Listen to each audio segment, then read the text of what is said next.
அப்போ துருவை நான் சூஸ் பண்ணதுக்கு மெயின் ரீசன் அவங்ககிட்ட இருக்க வெறியும், அவங்ககிட்ட இருக்க எனர்ஜியும், அவங்களோட உடல் அமைப்பும். என்னோட பழைய தோழி இந்த பாட்டை கேட்குறாங்க, பார்க்குறாங்க வச்சுக்கோங்க, அந்த லைனில் கீழே மாறி செல்வராஜ் போட்டிருக்கு. அப்போது அவங்க ஓன் பண்ணிக்கிறதுக்கு வாய்ப்பு இருக்குது. துருவோட உழைப்புனா பெரிய உழைப்பு. ஏதோ லக்கில் ஏதோ ஒரு அப்பாவோட பையன், அதோட பையன் அப்படிலாம் வந்துட்டா அப்படின்னா அதை உதாசீனப்படுத்திக்கிட்டே இருக்கும். நான் இப்போ வாழை காமிச்சேன்னா, வாழைங்கிறது நான் என்கிட்ட நடந்த ஒரு உதாரணம், அதை நான் எடுத்து வச்சுட்டேன். இது உலகளாவிய பிரச்சனை. இது மேலே வந்து பார்த்தீங்கன்னா இவ்வளோ பச்சையாக செழுமையாக எல்லா வசதி வாய்ப்போடு இந்த ஊர் வாழ்ந்துட்டு இருக்குன்னு நினைப்போம். உள்ளே போனால் தான் அங்கே இருக்க வலியும் வேதனையும் தெரியும். இப்போ கருப்பி சாகும்போது பெரியம்மாள் வந்து அப்போ வந்தப்போ இந்த மாதிரி நம்ம நாயை சாதாரணமாக நினச்சி ஒன்று பண்ணியிருப்பாங்கல்ல, அது விளையாட்டுக்காக ஒரு சுவாரஸ்யத்துக்காக பண்ணியிருப்பாங்க. அவங்களாம் நிறைய பேர் கண்ணீர் விட்டு என்கிட்ட பேசியிருக்காங்க. சினிமா பிடிக்குமா எழுத்து பிடிக்குமான்னு கேட்டால் எனக்கு எழுத்து தான் பிடிக்கும். நீங்கள் இந்த படத்தை பற்றி பேசும்போது உங்களோட நோக்கம் வேற ஒன்றா இருக்கும். நீங்கள் அடுத்த ஒரு படம் பண்ணுவீங்க, அந்த படத்தை பற்றி பேசும்போது நீங்கள் வேறு ஒரு பாயிண்ட் ஆஃப்ல பேசிகிட்டு இருப்பீங்க. இப்படி தான் சினிமா பழக்கப்பட்டிருக்கு. ஆனால் இன்றைக்கி நாங்களோ ரஞ்சித்தனோ அப்படி இல்லை. நாங்கள்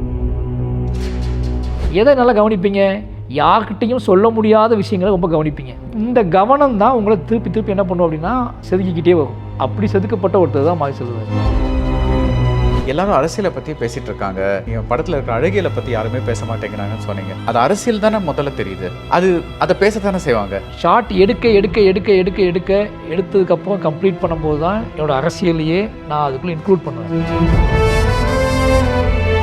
ஆனால் நீங்கள் மட்டும் வெவ்வேறு பரிமாணங்களில் ஒரு இஷ்யூவை பற்றி பேசினா அது ஏன் உங்களுக்கு இதுவாக இருக்குது? இப்போ சிம்பிள், என்னோட நோக்கம். Darling 3D Diwali deals. நீங்கள் வாங்கும் ஒவ்வொரு பொருளுக்கும் 3 அற்புதமான deals. Step into the future of design and motion with all new Vivo V60e. Buy now. ஆண்டுக்கு 7.25% வரை வட்டி. உஜ்ஜீவன் ஸ்மால் ஃபைனான்ஸ் பேங்கின் மேக்ஸிமம் சேவிங்ஸ் அக்கவுண்ட். வணக்கம். ரொம்ப சந்தோஷம் உங்களை மீட் பண்ணுறது. உங்கள் பின்னாடி அது வந்து மாடலா இல்லை நிஜமா? அது வந்து நான் பைசன் லொக்கேஷன் பார்க்க போகிறதுக்காக நிறைய ட்ராவல் பண்ணிகிட்டு இருப்போம்ல, பைசனுக்காக ஸ்கூலுக்கு போயிருந்தேன். அங்கே ஸ்கூல் லேபில் வச்சுருந்தாங்க. எனக்கு அது அந்த ஸ்கூலில் தான் ஷூட் பண்ணக்காக நான் போயிருந்தேன். அது வரைக்கும் என் மைண்ட் ப்ராசஸ்லேயே இப்படி ஒன்று இல்லை. பட் நமக்கு பார்த்தோன்னே எனக்கு எப்போவுமே என்னோடய படங்களில் நான் வேலை பார்க்கும்போது திடீர்னு என் கண்ணுக்கு வந்து என்னோடய படம் சம்மந்தமான ஒரு மெட்டஃபர் வந்து அதுவாகவே கண்ணுக்கு தெரியும். எனக்கு அது பயங்கரமாக ஒரு சொல்லணும், ஏன்னா நம்பவே முடியல இதை பார்த்தது. அன்றைய நாள்லேருந்து பைசன் மேலே ஒரு பயங்கரமான ஒரு டேக் ஆஃப். அப்போது நம்ம அவங்ககிட்ட வந்து வாங்கி அதை நம்ம இது பண்ணி நிறைய யூஸ் பண்ண ஆரம்பித்தோம். ஆனால் அது திருப்பி அவங்கள்ட்ட கொடுத்துட்டோம், அவங்களோட ஒரிஜினல் கொடுத்துட்டோம். திருப்பி நம்ம ஃபுல்லாக ரெடி பண்ணோம். இது வந்து ஒரு தயாரிச்ச ஒரு இது. ஸோ இப்போ மறக்கவே நினைக்கிறேன் நீங்கள் எழுதின தொடர், அந்த தொடரில் ஃபுல்லாக வந்து உங்களோட ஒரு விதமான குற்ற உணர்ச்சி இருக்குது. உங்கள் படங்கள் வழியாக இப்போ நீங்கள் 4 படங்கள் பண்ணியிருக்கீங்க, இப்போ 5வது படம் பண்ணியிருக்கீங்க. உங்கள் படங்கள் வழியாக ஒரு விதமான தெரப்பி வந்திருக்கா? லைக் சரி, நான் அந்த குற்ற உணர்ச்சிலாம் கொஞ்சம் கொஞ்சமாக போயிட்டுருக்கு, அந்த மாதிரி ஒரு ஃபீலிங் இருக்கா? படங்கள் வழியாக வந்துச்சான்னு எனக்கு தெரில. படங்கள் பார்த்த பார்வையாளர்கள் வழியாக வந்திருக்கு. ஓகே.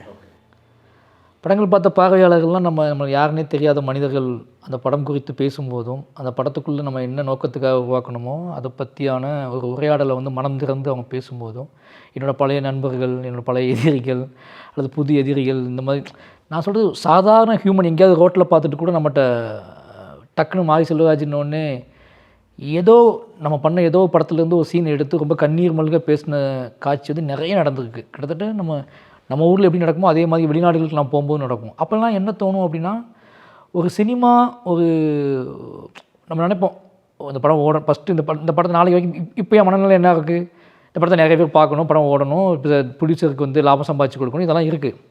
பட் இதெல்லாம் வந்து ஒரு 20 டேஸில் 25 டேஸில் இல்லை 1 மந்தில் இதெல்லாம் போயிடும். இந்த 1 மந்த் போனதுக்கப்புறம் நமக்கு இந்த படம் என்ன கொடுக்கணும் ஒரு கேள்வி இருக்குல்ல. இந்த 1 மந்த் அவங்க வேறு அந்த ப்ரொடியூசர் வேறு படத்துக்கு போயிடுவாங்க, அந்த ஹீரோ வேறு படத்துக்கு போயிடுவாங்க, ஒரு டைரக்டர் சில நேரத்தில் வேறு படத்துக்கு போக ஆரம்பிச்சுக்குவாங்க. பட் எனக்கு வந்து அதுக்கப்புறம் தான் ப்ராசஸே ஸ்டார்ட் ஆகும். இந்த படம் ரிலீஸ் ஆகி ஒரு 1 மந்த் கழிச்சு தான், 1 மந்த்தோ 2 மந்த்தோ கழிச்சு தான் இந்த படம் நான் ஏன் எடுத்தேன், இந்த படம் எனக்கு என்ன திருப்தி கொடுத்துச்சு அப்படிங்கிற ப்ராசஸே வந்து ஒரு 2 மந்த் கழிச்சு தான் ஆரம்பிக்கும். அப்போ தான் மெதுவாக நாம் நின்று நிதானமாக உரையாடக்கூடிய கால்ஸ் வர ஆரம்பிக்கும். அதுக்கப்புறம் நம்ம ரோட்டில் போகும்போது, வெளியே போகும்போது எங்கேயோ சந்திக்கிற மனிதர்கள் பேச ஆரம்பிப்பாங்க. அதுதான் ஒரு பெரிய தெரப்பியாக இருக்கும். நெக்ஸ்ட்டு ப்ராஜெக்ட், நெக்ஸ்ட்டு ஸ்கிரிப்டை எழுதுறதுக்கு அந்த 3 months தான் எனக்கு வந்து பெரிய விஷயமாகும். அன்றைய நாட்கள் ரொம்பவும் வாழ்வின் மீது, நம்ம பண்ணிகிட்டு இருக்க வேலையின் மீது ஒரு பெரிய நம்பிக்கை கொடுக்கக்கூடிய நாளாக இருக்கும். இந்த ப்ரெஷர்லேருந்து வெளியே வந்து ஒரு என்ன சொல்கிறது, தெரப்பின்னு நீங்கள் சொல்கிறீங்கல்ல, அதை உணர்கிற ஃபீல் அப்போ கிடைக்கும் எனக்கு. அப்போ கிடைக்கும். இல்லை, நான் இன்னொன்று என்ன கேட்குறேன்னா, அதை கண்டினியூ பண்ணுறதுக்கு இப்போ வாழைன்னு ஒரு படம் எடுக்கிறீங்க. அது வந்து உங்கள் லைஃப்பில் நடந்த ஒரு சம்பவம். ஸோ அதை வச்சு ஒரு கதை எடுக்கிறீங்க. அப்போது அந்த சம்பவம் நடந்தப்போ உங்களால் அதை பற்றி ஒன்றும் பண்ண முடியல, எழுத தான் முடிஞ்சது லேட்டர், அதுவும் கொஞ்சம் நாளுக்கு அப்புறம் தான். இப்போது அதை படமாக எடுத்து அந்த படத்தை நிறைய பேர் பார்த்து, ஓ அதெல்லாம் அப்போ நடந்தது அப்படின்னு சொல்லி, ஓ இதெல்லாம் நடந்ததா உங்களுக்கு அப்படின்ட்டு உங்களை வந்து பேசுகிறாங்கல்ல, அதை தான் நீங்கள் சொல்கிறீங்க. தட் இஸ் அது ஒரு விதமான ஒரு ஆறுதல். ஆமாம், டேரெக்டாக நம்மக்கிட்ட மட்டும் நமக்கு நடந்துச்சு, நாம் கஷ்டப்பட்டோம் அப்படின்னு பேசுறதை தாண்டி அவங்கள பற்றி யோசிச்சுக்குவாங்க. நீங்கள் படைப்புங்கிறது, இப்போ நான் படம் பண்ணுறேன்னா அது என்னை மட்டுமே அவங்க வச்சு பார்த்து, என்னோடய கேரியர், என்னோடய லைஃப், ஒரு படைப்பு வந்து அந்த படைப்பாளியை மட்டுமே ஞாபகப்படுத்தக்கூடாது. நான் இப்போ வாழை காமிச்சேன்னா, வாழைங்கிறது நான் என்கிட்ட நடந்த ஒரு உதாரணம், அதை நான் எடுத்து வச்சுட்டேன். இது உலகளாவிய பிரச்சனை. இது உலகத்தில் ஒவ்வொரு நிறைய பேருக்கு இந்த வாழ்க்கையை இந்த மாதிரி நிறைய சம்பவம் நடந்திருக்கும். அது குறித்தான பார்வை, அதை நிகழ்த்தினவங்களே இருப்பாங்க. ஒருவேளை அதை நிகழ்த்தினவங்களே இப்போ வேற ஒன்றா இருப்பாங்க. இப்போ அவங்கெல்லாம் அவங்கவுங்க நினச்சி பார்த்துக்கிறது, அவங்கவுங்கள நான் சொன்ன இதே மாதிரி சம்பவம் நடக்கணும்னு அவசியம் கிடையாது. இப்போ சாதாரணமாக ஒரு நம்ம என்ன சொல்லுவோம், ஒரு சாதாரண ஒரு இன்னசென்ட் அனிமல்ஸ் கூட நம்ம பண்ணியிருப்போம். அதை ஒரு அனிமல்ஸ் கூட நம்ம அந்த இப்போ கருப்பி சாகும்போது பெரியம்மாள் வந்து அப்போ வந்தப்போ இந்த மாதிரி நம்ம நாயை சாதாரணமாக நினச்சி ஒன்று பண்ணியிருப்பாங்கல்ல, அது விளையாட்டுக்காக ஒரு சுவாரஸ்யத்துக்காக பண்ணியிருப்பாங்களா, அவங்களாம் நிறைய பேர் கண்ணீர் விட்டு என்கிட்ட பேசியிருக்காங்க. இவ்வளோ பெயினாக அது இருக்கும்னு எனக்கு தெரியல. நம்ம என்ன நினைப்போம்னா, ஒரு விஷயத்தை எல்லாரும் கூட சேர்ந்து செய்யும்போது அது ஒன்றும் தெரியாது. திருப்பி அதான் நம்ம இப்போ நம்ம நடந்து போய்கிட்டுருக்கோம், நம்ம ஒரு பூச்சியை மிதிச்சிட்டோம், நம்ம பார்க்காம போயிட்டோம்னா நமக்கு அந்த நிகழ்வே தெரியாது. ஏதோ மிதிச்சிட்டோம்னா நின்று திரும்பி பார்க்கும்போது அந்த பூச்சி செத்து கிடந்துச்சு பார்த்தீங்கன்னா டக்குன்னு நம்ம ஃபீல் பண்ணிவிடுவோம். நாம் தான் மிதிச்சா அது ஒரு பெரிய நமக்கு ஒரு பெரிய எந்த விளைவையும் ஏற்படுத்த போகிறது கிடையாது, நம்மளை பிடிச்சி ஜெயிலில் போட போகிறது கிடையாது, எல்லாமே நமக்கு தெரியும். ஆனாலும் நம்மளோட ஹியூமன் இருக்குல்ல, அந்த ஹியூமன் என்ன பண்ணுன்னா, அப்படின்னு ஒன்று தோணும். அப்போ நின்று பார்க்குறது தான் உங்களை மாற்றும். அடுத்த ட்ரிப்பு போகும்போது நீங்கள் அப்போ திருப்பி நீங்கள் வாக் பண்ண ஆரம்பிக்கும் போது திருப்பி ஏதாவது ஒன்று வந்துச்சுன்னா கொஞ்சம் கவனமாக போவீங்க. அப்போ அதை நின்று பார்க்க வைக்கக்கூடிய உங்கள் வாழ்க்கையை, உங்களோட வாழ்க்கையோட பயணத்தை நின்று அதுக்குள்ள இடர்களை, அதுக்குள்ள முரண்களை நின்று பார்க்க வைக்கிறது தான் படைப்போட வேலை. அப்படியாப்பட்ட விஷயத்த நம்ம படைப்பு செஞ்சாலே போதும். அது எனக்கு நடந்திருக்கு. நிறைய பேர் என்கிட்ட உங்களுக்கு இப்படி நடந்துச்சா அப்படின்னு பேசுகிறேன். அவங்களுக்கு ஆல்ரெடி தெரிஞ்சிருக்கு, மறக்க நினைக்கிறேன் படித்ததுனால, என்னோடய தாமரை கொல்லப்படாமல் படித்ததுனால, நான் இப்படி தான் இந்த லைஃப்லேருந்து வந்திருக்கேன் அப்படிங்கிறது குறைந்தபட்சம் போய் சேர்ந்துருக்கு. ஆனால் அந்த படைப்பை வாசிப்பதன் மூலமாக, அந்த படத்தை பார்ப்பதன் மூலமாக அவங்க தன்னிலை உணர்தல் இருக்குல்ல, அது ரொம்ப அதிக இம்பேக்ட் ஒன்று இருக்குது. இல்லைன்னா நீங்கள் வந்து வெறுமனே என்னையை மட்டுமே அவங்க கவனித்தாங்க அப்படின்னா எனக்கு இவ்வளோ மதிப்பு கொடுக்க மாட்டாங்க. என்னையை மட்டுமே, இப்போ என்னோடய வளர்ச்சி, என்னோடய வெற்றி, என்னோடய படைப்பு, இதன் மூலமாக நான் சம்பாதிக்கிற புகழ், இதெல்லாம் அவங்க பார்த்துட்டே இருந்தாங்கன்னா அவங்களுக்கு என்னைய மாதிரி இன்னொருத்தர் வருவான், எனக்கு அப்புறம் ஒருத்தர் வருவான், அவன் இன்னும் அதிகமாக சில விஷயங்களை செய்வான், இதெல்லாம் கடந்து போய்கிட்டே இருக்கும். ஆனால் என் படைப்பின் மூலமாக அவங்க தன்னிலை உணர்ந்தால் தான், அவங்கள நான் ஏதோ சேஞ்ச் பண்ணியிருந்தால் தான் அவங்க என்ன லைஃப் லாங் மறக்க மாட்டாங்க. இந்த விஷயத்துக்கு மாரி செல்வராஜ் அந்த படம் ஒரு காரணம் அப்படின்னு நிறைய சொல்லியிருக்காங்க. உங்கள் பெரியம்மாள் பார்த்துட்டு நிறைய பேர் என்கிட்ட வந்து, நான் இப்படி இருந்தேன், இப்படி எனக்கு அதுக்கப்புறம் தான் ஒரு புரிதல் வந்துச்சுன்னு சொன்னவங்க நிறைய பேர் இருக்காங்க. வாழை பார்த்துட்டு என்னை கட்டிப்பிடிச்சி, நான் வந்து மாமன்னனை பயங்கரமாக எதிர்த்துருக்கேன், மாமன்னனை புரியாமல் நான் பார்த்துருக்கேன், பட் வாழை என்னையை வந்து புரிய வச்சுருக்கு. ஒரு நம்ம நிறைய விஷயங்கள் நம்ம வந்து ரொம்ப சாதாரணமாக நினச்சிடுறோம். நம்மளோட வாழ்க்கையை அடிப்படையில் வச்சு எல்லாத்தையும் மதிப்பிட்டுருந்தோம். இங்கே பலதரப்பட்ட வாழ்க்கை இருக்குது, பலதரப்பட்ட விஷயங்கள் இருக்குது, அதை கவனிக்க எடுக்காமல் எல்லாரோடைய பாயிண்ட் ஆஃப் வியூ ஏற்றுக்காமல் ஒன்லி நம்ம பாயிண்ட் ஆஃப் வியூலேயே நம்ம எல்லா விஷயத்தையும் அணுகிறோம். அது எவ்வளோ பேர் தப்பு அப்படிங்கிறத புரிஞ்சுக்கிட்டு நிறைய பேர் பேசியிருக்காங்க. நீங்கள் வந்து சின்ன வயசில் அரௌண்ட் டீனேஜ் டைமில் யாருமே உங்களை புரிஞ்சிக்கல, அதனால் அதாவது நீங்கள் வந்து எப்போவுமே வந்து ஒரு தனியாக இருப்பீங்க, யாருக்குமே உங்களை பற்றி ஜாஸ்தி தெரியாது அப்படின்னு சொன்னீங்கல்ல. ஸோ அது ஒரு மன உளைச்சல் அப்போ நிறைய இருந்தது. இப்போ கொஞ்சம் காம் ஆகிட்டிங்களா? யாருமே என்னை புரிஞ்சிக்கலன்னா இல்லை, அவங்களுக்கு பொறுத்த வரைக்கும் எனக்குள்ளே இருக்குமோ ஒன்று, அது எனக்கே சொல்ல தெரியாது. அந்த வயசில் அவங்க என்னை நேசித்தாங்க, இல்லை என்ன சின்ன வயசுல என்னை நேசித்தாங்க, என்னை கொண்டாடினாங்க, என்கிட்ட இருக்க இன்னசென்ஸை, என்கிட்ட இருக்க ஆர்ட் ஃபார்ம், டான்ஸு, இந்த விஷயங்கள்லாம் எங்கள் வீட்டில் நேசித்தாங்க, என் நண்பர்கள் நேசித்தாங்க, என் தோழிகள் நேசித்தாங்க, இதெல்லாம் ஓகே. பட் பர்சனலாக இன்டீரியராக எனக்கு ஒரு விஷயம் இருக்கும்ல, நான் பிழைகள் செய்யும்போது அது பிழையாக அவங்களுக்கு தெரியும் போது நான் வந்து ஒன்று செய்வேன், அது ஒரு பெரும் குற்றமாக தெரியும் போது அவங்களுக்கு வந்து இதோட இன்டென்ஷன் நோக்கம் இது எந்த பாயிண்டில் இவனுக்கு இது வந்துச்சு அப்படிங்கிற விசாரணை நடக்காது. இப்போ நீங்கள் ஒரு போலீஸ் ஆஃபீஸராக இருக்கீங்கன்னா, கோர்ட்டாக இருக்கீங்கன்னா கூட உங்களோட இன்டென்ஷனை கண்டுபிடிக்க ட்ரை பண்ணணும். ஒரு ஜட்ஜ்மெண்ட்னா அவன் வந்து மோசமான குற்றவாளியாக இருந்தால் கூட நம்ம என்ன பண்ணுவோம்னா அவனோட இன்டென்ஷன் எந்த பாதிப்பில் இதை பண்ணான், குற்றம் தான் அது வேறு விஷயம், பட் இன்டென்ஷனை கண்டுபிடிக்க ட்ரை பண்ணுவோம். அப்போ அவங்களே அப்படின்னா நம்மளை வளர்க்குற நம்ம பெற்றோர்கள், நம்மளோட கூடவே ட்ராவல் பண்ணுற அண்ணன் தம்பி, நம்ம நண்பர்கள், நம்ம தோழிகள், வாழ்க்கை ஃபுல்லாக நம்ம நேசிக்கிறவங்க என்ன பண்ணணும்னா குறைந்தபட்சம் நம்ம பிழைகள் இருக்கும்போது நம்ம பெரும் பிழை செஞ்சுட்டு தான் அவங்க நினைக்கும் போது கோட்டு நம்ம இன்டென்ஷன் நம்மளை வந்து அவன் என்ன பண்ணணும்னா குறைந்தபட்சம் நம்மளை தண்டிக்கிறது இருக்கட்டும், நம்மளை கேள்வி கேட்குறது இருக்கட்டும். ஆனால் ஏதாவது ஒரு கட்டத்தில் நம்ம இப்படி இருந்த ஒருத்தன் இந்த விஷயத்தை ஏன் செஞ்சான், இதை நோக்கி இவனை புஷ் பண்ணது எது, இதை ஏன் இப்படி பண்ணான் அப்படிங்கிற இன்டென்ஷனை கண்டுபிடிச்சாங்கன்னா அந்த நெருக்கம் இன்னும் அதிகமாகவும் நினைக்கிறேன் நான். திருப்பி நம்மளை புரிஞ்சிக்கிறதுக்கு, நமக்கு இன்னொரு வாய்ப்பு கொடுக்கறதுக்கு, அந்த வாய்ப்பின் மூலமாக நம்ம சரி பண்ணிக்கிறதுக்கு இப்படி ஒரு ஸ்பேஸ் கிடைக்கும். அப்போ அந்த ரிலேஷன்ஷிப் என்ன ஆகும் அப்படின்னா பெரும் நம்பிக்கைக்குரியதாக மாறும். நம்ம அதுதான் எதிர்பார்ப்போம். அன்றைக்கி எனக்கு அந்த பக்குவம் கிடையாது. அதை சொல்கிறக்கூடிய என்னோடய இன்டென்ஷனை புரிஞ்சுக்கிட்டு அதுக்கு மொழி ஒரு பிரத்யேகமான மொழி கண்டுபிடிச்சி அந்த மொழியில் அவங்களுக்கு கன்வே பண்ணுறதுக்கு எனக்கு தெரியாது. அப்போ நம்ம என்ன பண்ணுவோம்னா பொய் சொல்ல ஆரம்பிப்போம். அந்த பொய் அவங்களை இரிட்டேட் பண்ண ஆரம்பிக்கும். நம்ம அதிகபட்சம் என்ன பண்ணியிருப்போம், என் மண்டைக்குள்ள ஒன்று இருக்கும், நான் இதனால் இதை செஞ்சேன்னு சொல்லி. பட் அதை சொன்னால் இவங்க அதை நம்பவும் மாட்டாங்க. அந்த அளவுக்கு நீ யோசிப்பியா அப்படின்னு கேட்பாங்க. இந்த அளவுக்கு யோசிச்சு அளவுக்கு உனக்கு வயசு வந்துடுச்சா, இப்படி கொண்டு வயசில் உனக்கு இந்த மாதிரி யோசனை வருதுன்னா அதுக்கும் அடி விழும். அப்போ நம்ம என்ன பண்ணுவோம், அதிகபட்சம் பொய் சொல்லி ஒன்று அடியை அதிகமாக்கிட்டு டக்குன்னு கிளம்பி போகிறது, இல்லை அடியை கம்மி பண்ணுறது. இது ரெண்டுக்கும் பொய் தான் பெரிய ஆப்ஷனாக இருந்துச்சு.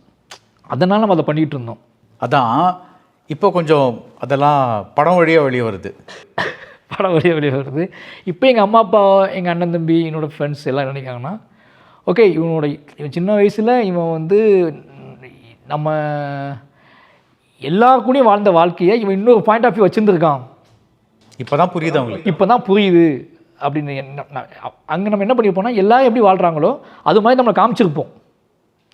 இப்போ நாங்கள் எல்லாம் பசங்களாம் ஆற்று குளிக்க போகிறோம் அப்படின்னா, ஒரு 10 பேர் ஆற்று குளிக்க போனால் நாங்கள் எல்லோரும் என்ன பண்ணுறாங்களோ அதுதான் நானும் பண்ணியிருப்பேன். ஆனால் என்னோடய என் மைண்டுக்குள்ளே என்ன ஓடிட்டு இருந்துச்சு, அந்த ஆறை நான் எப்படி பார்த்தேன், அந்த பசங்களாம் எப்படி பார்த்தான்னு எனக்கு தெரியாது. பட் நான் அந்த மத்தியான வேலையை எப்படி பார்த்தேன், அங்கே என் கண்ணுக்கு என்னெல்லாம் தெரிஞ்சிச்சு, அவனுக்கு கூட தான் பேசியிருப்பேன், அவங்க கூட தான் விளையாண்டுருப்பேன். பட் நான் பர்டிகுலராக அன்றைக்கி பார்த்த விஷயங்கள் அன்றைக்கி நான் யார்ட்டையும் ஷேர் பண்ணலை. இன்றைக்கி சினிமாவில் அதை நான் ஷேர் பண்ணுறேன், இன்றைக்கி ஒரு ஆர்ட் ஃபார்மில் நான் ஷேர் பண்ணுறேன். இப்படி ஷேர் பண்ணுறதுனால என்ன ஆகுதுன்னா அவங்க அதை பார்த்துட்டு இவ்வளோத்தையும் கவனிச்சிருக்கான், அதை விட அவங்களுக்கு என்ன ஆச்சரியமாக இருக்குன்னா இதையும் ஞாபகம் வச்சுருக்கான். அப்போ நீங்கள் எதை ஞாபகம் வச்சுக்குவீங்க, நீங்கள் நல்லா கவனிச்சா தான் ஞாபகம் வச்சுக்குவீங்க. எதை நல்லா கவனிப்பீங்க, யார்கிட்டையும் சொல்ல முடியாத விஷயங்களை ரொம்ப கவனிப்பீங்க, இல்லை நம்மளை பாதித்த விஷயங்கள் கவனிப்பீங்க. இந்த கவனம் தான் உங்களை திருப்பி என்ன பண்ணும் அப்படின்னா செதுக்கிக்கிட்டே வரும். அப்படி செதுக்கப்பட்ட ஒருத்தர் தான் மாரி செல்வராஜ். இப்போ வந்து கேட்குறாங்களா, ஏன்டா அதெல்லாம் என்கிட்ட சொல்லலை முன்னாடி, அந்த மாதிரி கேட்குறாங்களா? எங்கள் அப்பா அம்மா கேட்பாங்க, என் அண்ணன் தம்பி கேட்பாங்க, ஃப்ரெண்ட்ஸ் வந்து கொஞ்சம் நம்ம சொல்லியிருப்போம்ல அவங்களுக்கு. இப்போ இங்கே சமூகம், அதாவது வெளியே நடந்த சம்பவங்கள் நிறைய கொஞ்சம் தெரிஞ்சுருக்கும், சம்பவங்கள் ஃப்ரெண்ட்ஸ்லாம் தெரிஞ்சுருக்கும். வீட்டுக்கு தான் நிறைய விஷயம் தெரிஞ்சிருக்காது. ஓகேங்களா, நான் வீட்டுக்குள்ளே நடந்த விஷயங்கள் வெளியே தெரிஞ்சிருக்காது. இப்போ 2 தரப்பு இருக்குது, உள்ளே நடந்த தரப்பு, வெளியே நடந்த தரப்புன்னு சொல்லி. அப்போ எங்கள் அம்மா அப்பாலாம் என்ன நினைப்பாங்கன்னா, என்கிட்ட கேட்க மாட்டாங்க, என் மனைவிகிட்ட கேட்பாங்க. உங்கள் வீட்டுக்காரர் இதெல்லாம் சொல்லவே இல்லை எங்ககிட்ட, அப்படின்னு சொல்லவே இல்லைம்பாங்க. பட் என் ஒய்ஃபுக்கு எல்லாமே தெரியும், நான் வந்து லவ் பண்ண காலகட்டத்திலே வந்து நான் எல்லாமே சொல்லியிருக்கேன். அப்படின்னால அவங்க வந்து அதோட டீட்டெயில் சொல்லிவிடுவாங்க. நம்ம சினிமாவில் காட்டியிருப்போம் ஒரு இது, அது எப்போ போச்சு, இவன் எப்போ போனால், இது எப்போ நடந்துச்சு, இது என்ன நடந்துச்சு, இது என்ன அப்படின்னு கேட்கும்போது அவங்க முழுசாக ஒரு டீட்டெயில் கொடுத்துருவாங்க. அந்த பரிமாற்றம், அந்த எமோஷனல் பரிமாற்றம் அங்கேயே நடந்துடும். அந்த கிரிஞ்சி சீன் வந்து என்கிட்ட நடக்காது. நான் அதை ஜாலியாகவே போயிட்டு பேசிட்டு சிரிச்சிட்டு வந்துடுவேன். ஆனால் அவங்க இப்படி பண்ணாங்க, இப்படி ஃபீல் பண்ணாங்க, இவ்வளோ எமோஷ்னலாக இருந்தாங்க அப்படிங்கிறது என் ஒய்ஃபை நான் சொல்லிவிடுவாங்க. இவ்வளோ நடக்கும். ஸோ எழுத்து வழியாக உங்கள் ஃபீலிங்ஸை வெளிப்படுத்துறதுக்கும் சினிமாங்கிற மீடியம் வழியாக வெளிப்படுத்துறதுக்கும் என்ன வித்தியாசம்? பிகாஸ் சில கதைகள் நீங்கள் சில கதைகள் இல்லை, இதில் நடந்த சில விஷயங்கள் நீங்கள் ஏற்கனவே எழுதியிருக்கீங்க, அது இப்போ சினிமாவை பண்ணுறீங்க. ஸோ இது ரெண்டுத்துக்கும் ரீச் டெஃபினட்டாக டிஃப்ரெண்ட்டு. சினிமா நிறைய பேரை போய் சேரும், அதை தவிர அதை தாண்டி எழுத்தில் வந்து ஒரு பெரிய சுதந்திரம் இருக்குன்னு நினைக்கிறேன் நான். எனக்கு எழுத்து ரொம்ப, சினிமா பிடிக்குமா எழுத்து பிடிக்குமான்னு கேட்டால் எனக்கு எழுத்து தான் பிடிக்கும். ஏன் பிடிக்கும் அப்படின்னா, எழுத்து வந்து என்னை முழுமையாக என்னை வெளிப்படுத்த என்னை உதவும். ஏன்னா வந்து ஒரு விஷயத்தை நான் யோசிக்கிறேன் அப்படின்னா, ஒரு விஷயம் என்னை டிஸ்டர்ப் பண்ணுது அப்படின்னா, அதை நான் அப்படியே பதிவு பண்ணிவிடுவேன். அதை நான் வந்து கொடுக்குறேன், வாசிக்க கொடுக்கல அப்படின்னு. அதில் எந்த கமிட்மெண்ட்டும் அதில் கிடையாது எனக்கு. ஒரு சோசியல் கமிட்மெண்ட் இன்னொன்று மட்டும்தான் இருக்குது. அது ஒன்று வாசிக்கிற ஒருத்தர் என்ன சொல்ல போகிறான்னு தான். மற்றபடி இப்போ ஒரு படம் வந்து ஒரு 500 பேர் சேர்ந்து உருவாக்குறோம். அதில் ஒரு ப்ரொடியூசர், ஒரு ஹீரோ, இப்படி நிறைய பேர் இருக்காங்க அதில். பட் எழுத்துல நான் மட்டுமே இருக்கேன், நான் மட்டுமே ஒன்று எழுதுகிறேன். அப்படிங்கும்போது அது ஒரு பெரியமான ஒரு பயங்கரமான ஒரு கர்வம் இருக்கும். நம்ம ஒன்று உட்காந்து தனியாக உட்காந்து எழுதும்போது இந்த முழுசாக நம்மளோட முழு திறனையும் பயன்படுத்தி முழு வாழ்வையும் நம்ம ஞாபகத்துக்கு கொண்டு வந்து யார்கிட்டையும் எந்த கருத்து பரிமாற்றமும் இல்லாமல், எந்த காம்ப்ரமைஸும் இல்லாமல் நமக்கு தோன்றதை ஒன்று எழுதி பார்ப்போம். ஒருவேளை நம்ம அதை வெகுஜன பத்திரிக்கைக்கோ இல்லை எதுக்காக ஒன்று கொடுத்தோம் அப்படின்னா நம்ம அதை கொஞ்சம் யோசிப்போம். அவங்க ஒன்று சொல்லுவாங்க, சார் இதெல்லாம் நாங்கள் போட முடியாது சார்னு சொல்லுவாங்க. பட் நானே புக்கு போடுறேன் அப்படின்னா நான் அப்படியே போடுங்கன்னு தான் சொல்லுவேன். அப்போ அந்த சுதந்திரம் வந்து என்னோடய எழுத்தில் இருக்குது. பட் சினிமா அப்படி கிடையாது. சினிமா வந்து நீங்கள் வந்து என்ன பிரச்சனை அப்படின்னா, புத்தகத்தில் என்ன சிக்கல்னா, புத்தகம் வந்து ஒருத்தன் தனியாக உட்காந்து வாசிப்பாங்க நம்பிக்கையில் நாம் அவங்ககிட்ட இன்ட்ராக்டாக பேச முடியும், அவனோட இன்டெப்த்தாக பேச முடியும்னு இருக்குது. ஆனால் சினிமா உங்கள் பக்கத்தில் ஒரு குழந்தையும் இருக்கும், உங்கள் பக்கத்தில் ஒரு தாத்தாவும் இருப்பார், உங்கள் பக்கத்தில் உங்கள் மனைவியும் இருப்பாங்க. அப்போ ஒரு குடும்பமாக வந்து உட்காந்துருக்கும் போது என்னோடய மொழி மாறுபடுது.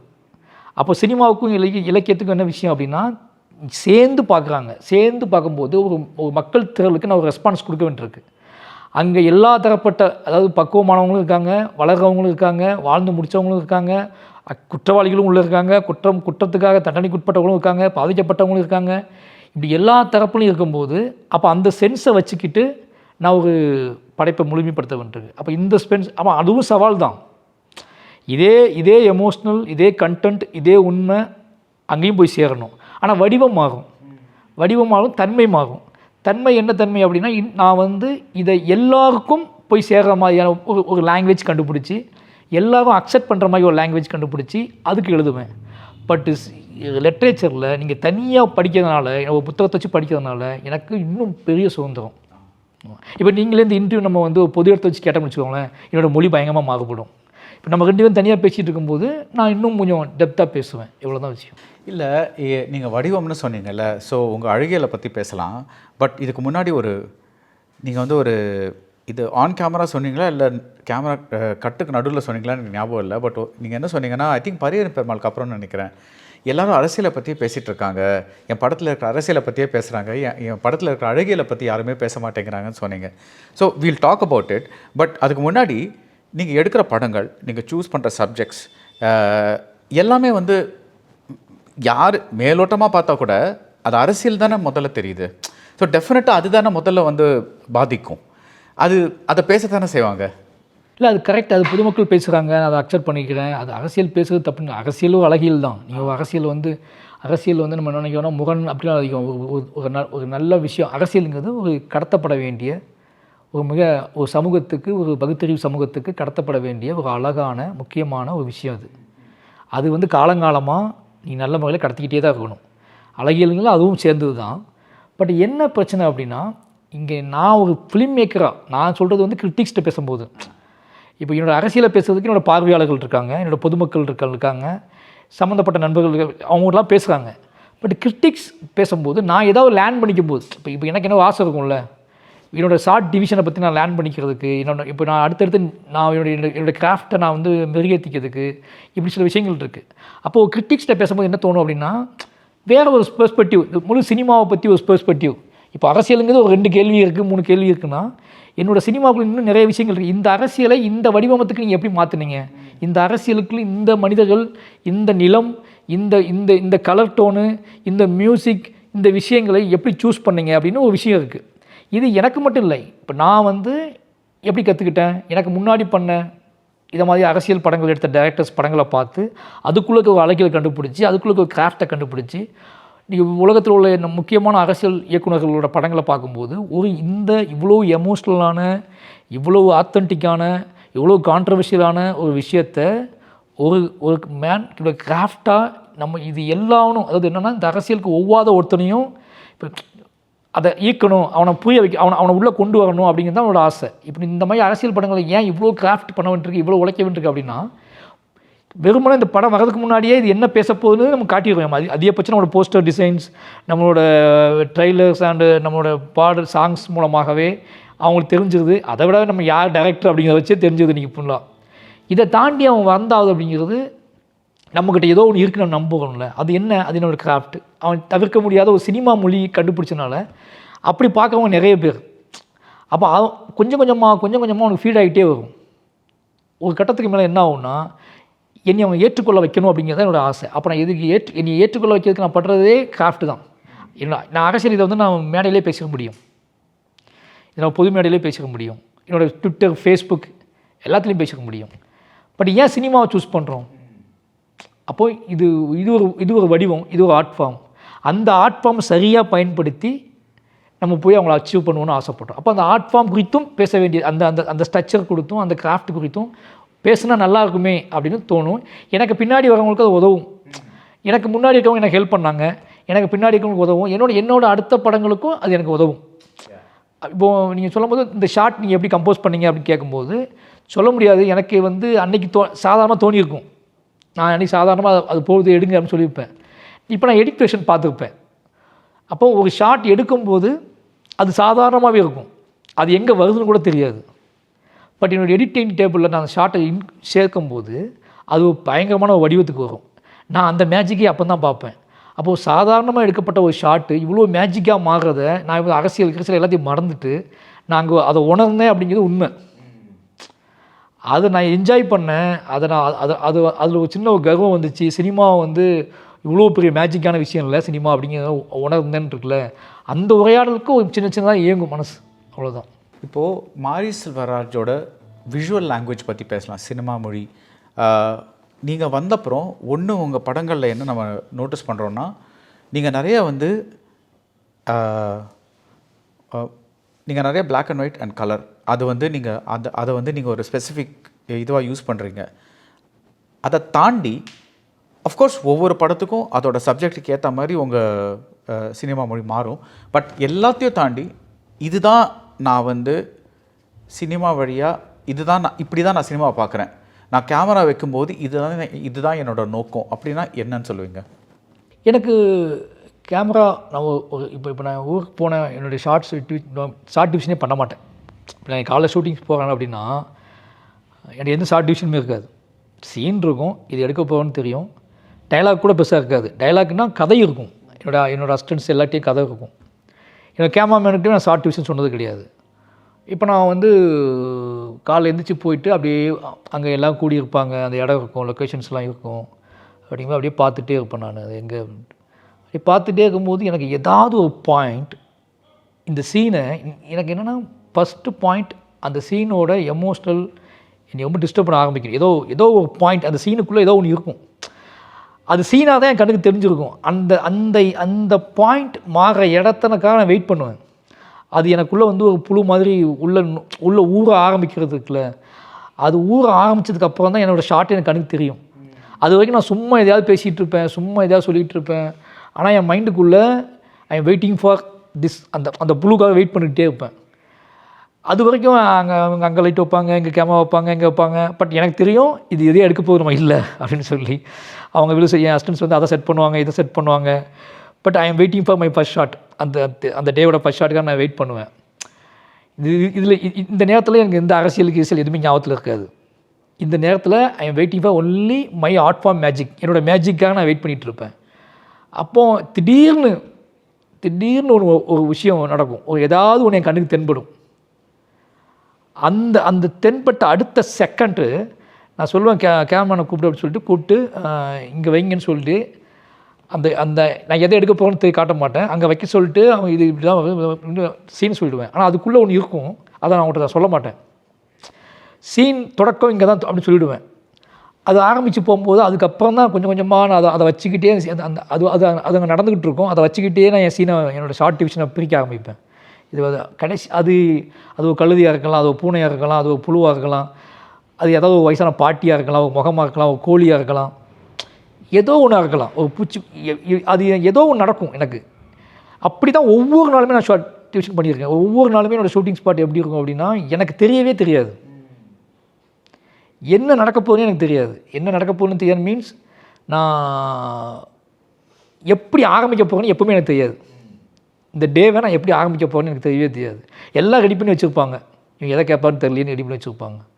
பட் எனக்கு தெரியும் அந்த அந்த அந்த நாளை நான் என்ஜாய் பண்ணணும் அப்படின்னா, நான் நம்பிக்கையோடு பயணிக்கணும் அப்படின்னா, என் கண்ணுக்கு என்னோடய மைண்டுக்குள்ளே, ஆனால் அதுக்கு நான் தயாராக இருப்பேன். தயாராக இருப்பேன் மீன்ஸ் கிளம்பி வரும்போதே என் மைண்டை வந்து என்னோடய வேர்ல்டுக்கு போயிடுவேன். என் யார் என்ன பேசுனா எனக்கு கேட்காது. இப்போ நான் காரில் ட்ராவல் பண்ணிட்டு வரும்போதே நான் வந்து முழுக்க அந்த வேர்ல்டுக்குள்ளே தான் இருப்பேன். இங்கே அவங்க ரெடி ஆகிட்டாங்க, இவங்க கிளம்பிட்டாங்க, இவங்களுக்கு டைம் என்ன சொல்லணும், அவங்களுக்கு டைம் என்ன சொல்லணும், அது வரலையா இது வரலையா அப்படிலாம் சொல்லிகிட்டு இருப்பாங்க. அது எதுவுமே என் மண்டைக்குள்ளே போகாது.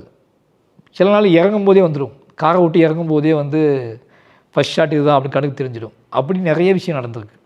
இப்படி தான் நான் என் ஷாட்டை கண்டுபிடிப்பேன். அப்போ என்னென்னா, இப்போ யோசிச்சு பார்க்கும்போது ஷாட் எடுத்ததுக்கப்புறம் கம்ப்ளீட் பண்ணும்போது தான் என்னோடய அரசியலையே நான் அதுக்குள்ளே இன்க்ளூட் பண்ணுவேன். பட் அதுக்கு ஃபஸ்ட்டு ஓப்பன் பண்ணுறது அங்கே இருக்கக்கூடிய ஏதோ ஒரு மகத்துவமான பிரம்மாண்டமான ஒரு அழகியல். அது எளிமையானதாக கூட இருக்கும். அதில் இருந்தால் சில நாள் நான் வந்து உடஞ்ச சிலையை பார்த்துட்டு ஷாட்டை ஆரம்பிச்சிருக்கேன். உடஞ்சி போன சிலையை பார்த்துட்டு ஷாட் ஆரம்பிச்சிருக்கேன். சில நாள் வந்து மூக்கு ஒழுக வாசலில் நின்ற சின்ன பையனை பார்த்து என் ஷார்ட் டிவிஷன் ஆரம்பிச்சிருக்கேன். இப்படி தான் என்னோடய ஷார்ட் டிவிஷன் ஸ்டார்ட் ஆகும். இப்போது கர்ணன் படத்தை எடுத்துக்கிட்டால் அதில் நிறைய சிலுவட் ஷாட் இருக்குது. அந்த சூரிய வெளிச்சத்தில் ஸோ அது வந்து அந்த சூரியன் கர்ணன் அந்த கனெக்ஷன்னால் வர்ற இதுன்னு நாங்கள் நினச்சிக்கிறோம். அதே மாதிரி மாமன்னனில் ஒரு மாதிரி கொஞ்சம் டீசாச்சுரேட்டடாக இந்த கலர்லாம் கொஞ்சம் மங்கி போன மாதிரி ஒரு கலர் டோன் அதில் இருக்குது. ஸோ அதில் ஒரு ஒரு ஒரு இது இருக்குது, ஒரு லைக் கம்பேர்ட் டு அந்த ஃபஹத் ஃபாசில் சீன்லாம் கம்பேர் பண்ணிவிட்டு அந்த வடிவேலு வீட்டில் இருக்கிற சீன்லாம் பார்த்தா எல்லாமே கொஞ்சம் இன்டீரியர் இல்லை கொஞ்சம் டார்க்காக கொஞ்சம் டல்லாக அந்த மாதிரி ஒன்று பண்ணியிருப்பீங்க. ஸோ அதுலேயே ஒரு டிஃப்ரென்ஸ் தெரியும். இந்த மாதிரி விஷுவல் லாங்குவேஜ் தட் இஸ் இது வந்து படத்துலேயே கன்சிஸ்டண்ட்டாக இருக்கும்ல. நான் ஷார்ட்டை பற்றி பேசல, படத்தில் கன்சிஸ்டண்ட்டாக ஒரு நீங்கள் பண்ணுறது அது நீங்கள் எழுதும்போதே இது பற்றி தான் படம், ஸோ நம்ம இந்த மாதிரி எடுத்தால் நல்லாயிருக்கும் அந்த மாதிரி தோணிடுமா? இல்லை அதுவும் வந்து ஒரு கொஞ்சம் அப்புறம் தான் நீங்கள் எழுதும்போது பியூராக வந்து எழுத்துலேயே கான்சென்ட்ரேட் பண்ணுவீங்களா? இல்லை எழுதும்போது முழுக்க கதை மட்டும் தான். ஸோ அந்த சில்லுவெட்டுகள் அதெல்லாம் ஒன்றுமே எதுவுமே இருக்காது. என்ன மாதிரி லைஃப் ஸ்டைல் படம் எடுக்கிறவங்களுக்கு என்ன பிரச்சனைனா, எங்களுக்கு அதெல்லாம் ஸ்பாட்டுக்கு போனதுக்கு அப்புறம் தான் தெரியும். அது வரைக்கும் நான் கம்ப்ளீட்டாக ஒரு நாவல் வடிவில் அந்த கதையும் அந்த எமோஷ்னலும் அந்த கேரக்டர்ஸும் அந்த தன்மை, எனக்கு வந்து ஒரு கேரக்டரோட தன்மை ரொம்ப பெருசு. அந்த கேரக்டர்ஸ் ஒரு 3 சீன் வந்தால் கூட, ஒரு கேரக்டர் 3 சீன் தான் வருதுனா கூட, அந்த கேரக்டரோட உளவியல், அந்த கேரக்டரோட காரண காரியங்கள், அந்த கேரக்டரோட ஆட்டிடியூட், அந்த கேரக்டரோட பொலிட்டிக்கல் வியூஸ் எல்லாத்தையுமே நான் ரொம்ப தெளிவாக எழுதி வச்சுக்குவேன். தெளிவாக எனக்கு கொண்டு வரணும். சில நேரம் ஒரு சீன் தான் வரும் அந்த கேரக்டர், ஆனால் நான் அந்த கேரக்டருக்கு முழு வடிவம் எழுதி வைப்பேன். ஏன்னா அந்த கேரக்டர் வரும்போது அதுக்கு நான் ஆட்டிடியூட் செட் பண்ணணும். அந்த ஒரு சீன் வந்தால் கூட ஆடியன்ஸ் பார்வையாளர்களுக்கு அந்த கேரக்டர் மறக்கக்கூடாது. அந்த கேரக்டர் ஏதோ ஒன்று நிகழ்த்திட்டு போயிருக்குன்னு ஞாபகத்துக்கு வரணும். அது எதோட அடையாளமாக வந்துச்சு, யாரோட ரெப்ரஸன்டேட்டிவாக அந்த கேரக்டர் வந்துச்சு அப்படிங்கிறதெல்லாம் அதுக்காக ஃபுல் எழுதுவேன். அப்போ எழுதுறது தான் என்னோடய பெரிய பிரதானம், எழுதுறது தான் என்னோடய நோக்கம். பட் ஸ்பாட்டுக்கு போனதுக்கப்புறம் என்ன நடக்கும் அப்படின்னா, நம்ம பார்ப்போம்ல, அப்போ நம்ம மைண்டுக்குள்ளே இருக்க உலகம் இந்த மானிட்டரில் தெரியுதான்னு நம்ம எல்லாம் பார்ப்பேன். அங்கே தான் என்னோடய கலர் டோனை நான் வந்து என்னோடய லைட்டை என்னோடய கேமராமெண்ட்டை வந்து இது இப்படி இருக்காது நீங்கள். அப்போ அவங்க என்ன நினைப்பாங்கன்னா, இப்போ ஒரு பெரிய வீடு, ஒரு எம்எல்ஏ வீடு. இப்போ எம்எல்ஏ வீடுன்னா நம்ம என்ன நினைப்போம், ஒரு எம்எல்ஏ வீட்டுக்குள்ள 4 பேர் பார்க்க வராங்க அப்படின்னா, அந்த எம்எல்ஏ வீட்டுக்கு தேவையானதை நம்ம ரெடி பண்ணி, எம்எல்ஏ வீடுனா இப்படி இருக்கணும்னு காட்டி அவங்களுக்கு ஒரு பொது பார்வை இருக்குது. பட் இப்போ நான் சொல்லுவேன், எந்த மாதிரியான எம்எல்ஏ வீடு இது? ஓகேங்களா, தான் வாழ்க்கையில் எங்கேயுமே தான் வாழ்க்கையில் வந்து நம்ம யார்ட்டையுமே சொல்லாத ஒரு ரகசியமாக நம்ம சேரில் உட்கார்ந்ததே கிடையாது, உட்கார விட மாட்டாங்க. இந்த வந்து புதைச்சிக்கிட்டே இருக்குது. வரவங்களெல்லாம் உட்கார வச்சு வேறு மாதிரி ஒரு மூடில் வாழ்ந்துக்கிட்டு இருக்க ஒருத்தர் தன்னோட கம்பீரத்தையும் காட்ட முடியல. நான் ஒரு பயங்கரமான ஒரு வெற்றியாளன், கம்பீரமானவன், மக்கள் தலைவன் திடீர்னு காட்டவும் முடியல. ஆனால் அதை காட்டாமல் இருக்க முடியலை. மக்களுக்கு எதாவது நல்லது பண்ணணும், இப்படி கன்ஃபியூஷனாக இருக்கக்கூடிய ஒரு கீழே இருந்து தன் வாழ்வின் தன் மகன்கிட்ட தன்னை யார் நிரூபிக்க முடியல, தன் மக்கள்கிட்ட தான் யாரும் நிரூபிக்க முடியலை, தன் தலைவர்கிட்டையோ தன்னோட சம்மந்தப்பட்ட கட்சிக்காரங்கிட்டையோ தன்னோட வடிவத்தை காட்ட முடியலை. அப்போ நிலையான வடிவத்தை காட்ட முடியாத தன்னோட உணர்வின் மீது நிலையான ஒரு வடிவத்தை காட்ட முடியாத ஒருத்தனோட வீடு அது பிரம்மாண்டமாக இருந்தால் கூட அது என்னவா காட்டப்படணும் அப்படிங்கிறது அங்கே தோணும் எனக்கு. அப்போ இந்த ஃபீடு கொடுப்பேன் நான். இவ்வளோ வேண்டாம், இவ்வளோ விஷயங்கள் வேண்டாம், இவ்வளோ லைட்ஸ் வேணாம், இவ்வளோ வேண்டாம். இப்போ பின்னாடி பேக் ட்ராப்பில் ஒன்று இருக்குன்னா அந்த ஃபோட்டோ இவ்வளோ தெரிஞ்சால் போதும், அந்த விஷயம் இவ்வளோ தெரிஞ்சால் போதும், இதை அவாய்ட் பண்ணுங்கள். இந்த சீனில் எனக்கு வந்து அங்கே ஒரு புத்தர் ஸ்டேச்சுவோ இது ஏதோ ஒன்று இருக்குது அப்படின்னா எனக்கு அது இந்த சீனோட மூடுக கரெக்டாக இருக்குன்னா இந்த பக்கமாக திருப்பிக்கலாம், அதை மாற்றிக்கலாம், இவ்வளோ போதும் அப்படிங்கிற விஷயங்கள் இருக்குல்ல. அப்போ தான் அவங்களுக்கு புரியும், அவங்களுக்கு இது இந்த கதைக்குள்ளே பண்ண ஆரம்பிப்பாங்க. அது வரைக்கும் அவங்களுக்கு ஒரு பார்வை இருக்குது, அதை நம்ம சேஞ்ச் பண்ணிகிட்டே இருப்போம். நமக்கு அவங்க காட்டுவாங்க, ஏன்னா அவங்க வேறு வேர்ல்டுன்னு வராங்க, அவங்க நமக்கு காட்டுவாங்க. இப்போ என்னோடய கேமராமேன்ஸ் பட் வெளியே அவுட்டோர் போகும்போது அவங்களுக்கு புரிஞ்சிடும். இப்போ வெளியே அவுட்டோர் போகும்போது என்ன ஆகும்னா நான் என்ன இடத்த சூஸ் பண்ணுறேன்னு அவங்களுக்கு தெரிஞ்சிடும். ஏன் இந்த இப்போது ஒரு பன்னி கூட்டம் இருக்கிற தங்கியிருக்க இடத்த நான் காட்டும்போது அதை நான் ராவாக ஹேண்டில் பண்ணும்போதே அவங்களுக்கு தெரிஞ்சிடும், இது இந்த டோனில் இந்த ரானஸ் தான் இதோட நிஜத்தன்மை இது அப்படியே வரணும் அப்படின்னு முடியும். அங்கே எதுவுமே அவங்க பண்ண மாட்டாங்க. பட் இன்டீரியர் போகும்போது அவங்களுக்கு ஒரு சின்ன கன்ஃபியூஷன் வரும். அந்த இன்டீரியர் வீட்டுக்குள்ளே வாழக்கூடிய அந்த நம்ம காட்டக்கூடிய அந்த கேரக்டரோட மனநிலை சம்மந்தப்பட்டதா, அவன் அன்றைக்கி என்ன மூடில் இருக்கான், அவன் என்ன பார்வையில் இருக்கான்னு புரிஞ்சுக்கிட்டு நமக்கு அதுக்கு ஏற்ற மாதிரி செட் பண்ணிக்கிட்டு அங்கே நடக்கக்கூடிய உரையாடல் தான். இப்போ 3 படங்கள் நீங்கள் வந்து தேனீஸ்வரோட பண்ணீங்க, இதில் எழிலரசோட பண்ணுறீங்க. Any change, reason for the change? Reason சேஞ்ச்னா பெரிய விஷயங்கள்லாம் கிடையாது. இது டீம் மாற்றணும். Okay, cameraman, music director, editor. என்னோடய எடிட்டர் 4 படம் ஒரு எடிட்டர் தான் பண்ணேன். இந்த படத்துக்கு அவரோட அசிஸ்டண்ட் தான் பண்ணியிருக்கா. அப்போ மெயின் ரீசன் எல்லாத்துக்குமே சில கன்ஃபியூஷன்லாம் இருக்கும், ஏன் மாற்றினாங்கன்னு சொல்லி கிளாரிட்டியாக சொல்லணும் அப்படின்னா இந்த படம் வந்து ஒரு பெரிய எனக்கு வந்து ஒரு பட்ஜெட் தேவைப்பட்டுச்சு. பட் ஆனால் ஹீரோ வந்து ஓகே அவ்வளோ மார்க்கெட் எனக்கு வந்து அவ்வளோ பட்ஜெட்டுக்கு தாங்காது. இப்போ என்ன பண்ணலாம் அப்படின்னா ஒரு சாய்ஸ், கபடி பெரிய லைஃப் ஸ்டைல் படம் பெருசாக பண்ணணும்.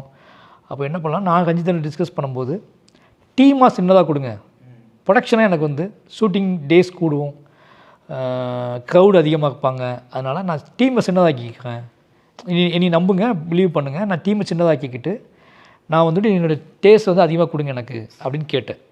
அப்போ உங்களுக்கு ஓகேவான்னு கேட்கும்போது ஓகேன்னு சொல்லி தான் நான் வந்து நிவாஸ் பிரசன்னா மியூசிக், கேமராமேன் எழிலரசன் என்னோடய ஃப்ரெண்ட், அவன் சின்ன வயசுலேருந்து பழக்கம் எனக்கு அவன். அப்போ வந்து என்னோடய எடிட்டர், இது எல்லாமே அப்படி செட் பண்ணது. எல்லாருமே புதுசு தான், எல்லாம் புதுசு மீன்ஸ் அவங்க ரொம்ப எளிமையான நான் உட்பட என்னோடய சேலரி என்னோடய விஷயங்கள்லாம் கம்மி பண்ணி எங்களோட டீமை துருவுக்குமே அவனோட எல்லா விஷயத்தையும் கம்மி பண்ணி அவனுக்கு கொடுக்க வேண்டியதோட எல்லாத்தையும் கம்மி பண்ணி எல்லாருக்குமே என்னுடைய ரதிஷா விஜயனாக இருக்கட்டும், அனுபவமாக இருக்கட்டும், அவங்க ஒன்று எதிர்பார்ப்பாங்கல்ல, அவங்களுக்குன்னு மற்ற படங்களுக்கு ஒன்று இருக்கும்ல, இது எல்லாத்தையுமே கொஞ்சம் கன்சிடர் பண்ணி வந்துட்டு எல்லாமே படத்துக்கு செலவு பண்ணோம். படத்துக்கு கொஞ்சம் அதிகமாக செலவு தேவைப்பட்டுச்சு படத்துக்கு, ஏன்னா ப்ரமோஷன் வரைக்கும் இந்த படத்தை பெருசாக கொண்டு போகணும் அப்படிங்கிறதுக்காக மெயின் ரீசன் அதுக்காக தான். இப்போ நான் வந்து ஈஸ்வர் சாருக்கு நான் வந்து மாமன்னன்லேயும் வாழையிலும் பெரிய சம்பளம் வாங்கி கொடுத்தேன். அப்போ இந்த படத்துக்கு நான் அதை கீழே அவரோட வளர்ச்சியை நான் கீழே இறக்க முடியாது. ஓகேங்களா, இறக்க முடியாதுன்னா அவர் பண்ணுவார், எனக்கு நான் கூப்பிட்டா பண்ணுவார். ஆனால் என்னென்னா அது அவரோட குவாலிட்டி எல்லாத்துலேயுமே அது கொஞ்சம் நம்ம வந்து நம்ம டிஸ்டர்ப் பண்ணிகிட்டே இருக்கும். அது அப்போ நான் அவர்கிட்ட சொல்லிட்டு தான் நான் அது ஒரு சின்ன டீமை வச்சு போகிறேன் அப்படின்னு சொல்லிட்டு தான் இது ஆரம்பிச்சது இந்த படமே. ஆமாம், ஆனால் இது என்னென்னா இது எனக்கு ஒரு பெரிய சுமை. சின்ன டீம்னு நான் சொல்லலாம், ஆனால் இவங்க எல்லாருமே ஜெயிச்சு அவனுங்க வெறியோடு இருக்கக்கூடிய ஆட்கள். இப்போ எழில் இருக்கான்னா அவன் ஆல்ரெடி அவனுக்கு வந்து ஒரு திறமையான, அவன் தன்னோட திறமையை நிரூபிச்சுட்டு இருக்க ஒருத்தன். அவனுக்கு ஒரு பெரிய நம்பிக்கை இருக்கு என் மேலே, அண்ணன் படம் பண்ணணும்னு ஆசைப்பட்றான். அதேமாதிரி துரு வந்து மாயிசா படம் தான் பண்ணணும் 2-3 வருஷமாக வெயிட் பண்ணுறான். இப்போ நிவாஸ் வந்து ரொம்ப நாளாக வந்து என்னை வந்து ட்ரை பண்ணிகிட்டே இருக்காப்புல. நிவாஸ் வந்து திருநெல்வேலி தான், நான் காலேஜுக்கு ஆப்போசிட்டு தான் வீடு. அவன் 12 படம் பண்ணிட்டாப்புல. ஆனால் என்ன அப்படின்னா அவங்க கூட படம் பண்ணணும் கேட்டுட்டு அவன் எல்லாருமே தன்னோட திறமையை ஏதாவது ஒரு வடிவத்தில் முழுசாக காட்ட முடியாதா, அதுக்கு ஒரு ஸ்பேஸ் யாராவது கொடுக்க மாட்டாங்களான்னு ஏங்கிக்கிட்டு இருக்க ஆட்கள். பட் இது எல்லாம் சேர்க்கும்போது நமக்கு என்ன தோணும்னா இவங்களுக்கு ஒரு பெரிய வெற்றியை வாங்கி கொடுக்கணுங்க ப்ரெஷர் வந்து அதிகமாகிடுச்சு எனக்கு. இப்போ நீங்கள் கேட்ட ப்ரெஷர் என்ன அப்படின்னா எனக்கு துரு ஜெயிச்சாகணும், எழில் ஜெயிச்சாகணும், நிவாஸ் ஜெயிச்சாகணும், சக்தி ஜெயிச்சாகணும், இதுதான் முக்கியம் எனக்கு இதில். ஏன்னா இவங்க எல்லாருமே முழுக்க மாரி செல்வராஜ் அப்படிங்கிற ஒருத்தரை நம்பி மட்டுமே வந்திருக்காங்க. இப்போ துருவோட உழைப்புலாம் பெரிய உழைப்பு. அவனுக்கு என்ன தேவைப்படுது அப்படின்னா என்கிட்ட அவன் பெரிய நம்பிக்கை கொடுத்துருக்கான். இந்த நம்பிக்கையை நான் கொடுக்க பரிசு என்னவாக இருக்கணும்னா ஜெயிக்கணும், அவன் கொண்டாடப்படணும், அவனோட உழைப்பு கொண்டாடப்படணும், அவன் புரிந்து கொள்ளப்படணும். முதல்ல அவனோட ஒரு சினிமாவுக்கு ஒரு ஹீரோ எப்போ வந்து தக்க வச்சுக்கும் அப்படின்னா அந்த சினிமா அந்த ஹீரோவை நம்ப ஆரம்பிக்கும், அவனோட பொட்டன்ஷியலை நம்ப ஆரம்பிக்கும். ஏதோ லக்கில் ஏதோ ஒரு அப்பாவோட பையன் அதோட பையன் அப்படிலாம் வந்துட்டா அப்படின்னு அதை உதாசீனப்படுத்திக்கிட்டே இருக்கும். பட் இது எல்லாத்தையும் உடச்சிட்டு அவன் ஃபார்ம் ஆகியிருக்காங்க அப்படி தெரிஞ்சும்போது தான் எல்லா திறமையாளர்களையும் அதை அக்செப்ட் பண்ண ஆரம்பிக்கும். அந்த இடத்துக்கு இதை கொண்டு போகணும் அப்படிங்கிற ப்ரெஷர் வந்து மற்ற படத்தை விட இந்த படத்தில் கொஞ்சம் அதிகமாகவே இருந்துச்சு எனக்கு. இப்போ நான் ஜஸ்ட் லைக் தட் ஒரு கொஷின் கேட்குறேன். இப்போ நீங்கள் வந்து தேனீஸ்வர் சார் கிட்ட போய் கேட்குறீங்க, இந்த படம் மட்டும் கொஞ்சம் பட்ஜெட்டில் பண்ணலாமா, நீங்கள் கொஞ்சம் சம்பளத்தை கொஞ்சம் இது பண்ணலாமா, இல்லை சந்தோஷ் கிட்ட போய் கேட்குறீங்க, சந்தோஷ் நாராயண் கிட்ட இந்த படம் வந்து கொஞ்சம் அதுவும் பண்ணலாம் இல்லையா? இல்லை அது பண்ணலாம், வாழையெல்லாம் பண்ணலாம். பட் என்னென்னா வாழை எனக்கு ஒரு ஸ்பேஸ் கிடச்சிச்சு, எனக்கு கொஞ்சம் காசு வந்து இப்போ ஹாட் ஸ்டாரில் தான் பண்ணோம் அப்படிங்கனால அவங்களுக்கு நான் பெரிய அது பண்ணதுலேயே வாழை சின்ன படம், ஆனால் எல்லாத்துக்குமே நல்ல சம்பளம் கொடுத்து பண்ண படம் தான் வாழை. பட் என்ன சிக்கல் அப்படின்னா அவங்களோட டேஸ் அதிகமாகும். இப்போ நீங்கள் கம்ஃபர்ட்டாக நீங்கள் 30 நாள் அந்த படத்தை எடுத்து முடிக்கிறேன்னா நம்ம கண்ணுக்கு தெரியும் அப்படின்னா அது ஓகே. உழைப்பு ரொம்ப அதிகமாகும். இந்த படத்தில் இப்போ நான் வந்து இந்த படத்தை பண்ணி கொடுங்க அப்படின்னு கேட்குறேன்னா நான் ஒரு சின்ன படம் பண்ணுறேன்னா நீங்கள் கேட்கலாம். இப்போ பைசனுக்கு வந்து பெரிய உழைப்பு, ஒரு கேமராமேனாக வந்து எழில் போட்டிருக்கிறது பெரிய உழைப்பு. ஏன்னா முழுக்க ஸ்போர்ட்ஸ் ட்ராமா, க்ரௌடு, நான் நைட் ஷூட்டிங் மட்டுமே 30-40 நாள் இருக்கும்.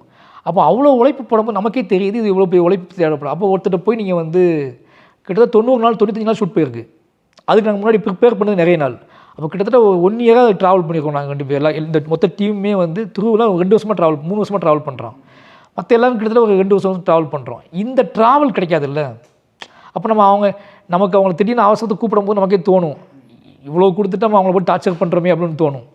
அந்த முரண் வந்துடக்கூடாதுல்ல. அப்போ அவங்க நமக்கு எல்லாமே கொஞ்சம் கம்ஃபர்ட்டாக இருந்துச்சுன்னா வேலை பார்க்கும்போது கொஞ்சம் ஈஸியாக இருக்கும். நம்ம பயந்து தப்பாக நினச்சிக்குவாங்களோன்னு பண்ணக்கூடாது அப்படிங்கிறது.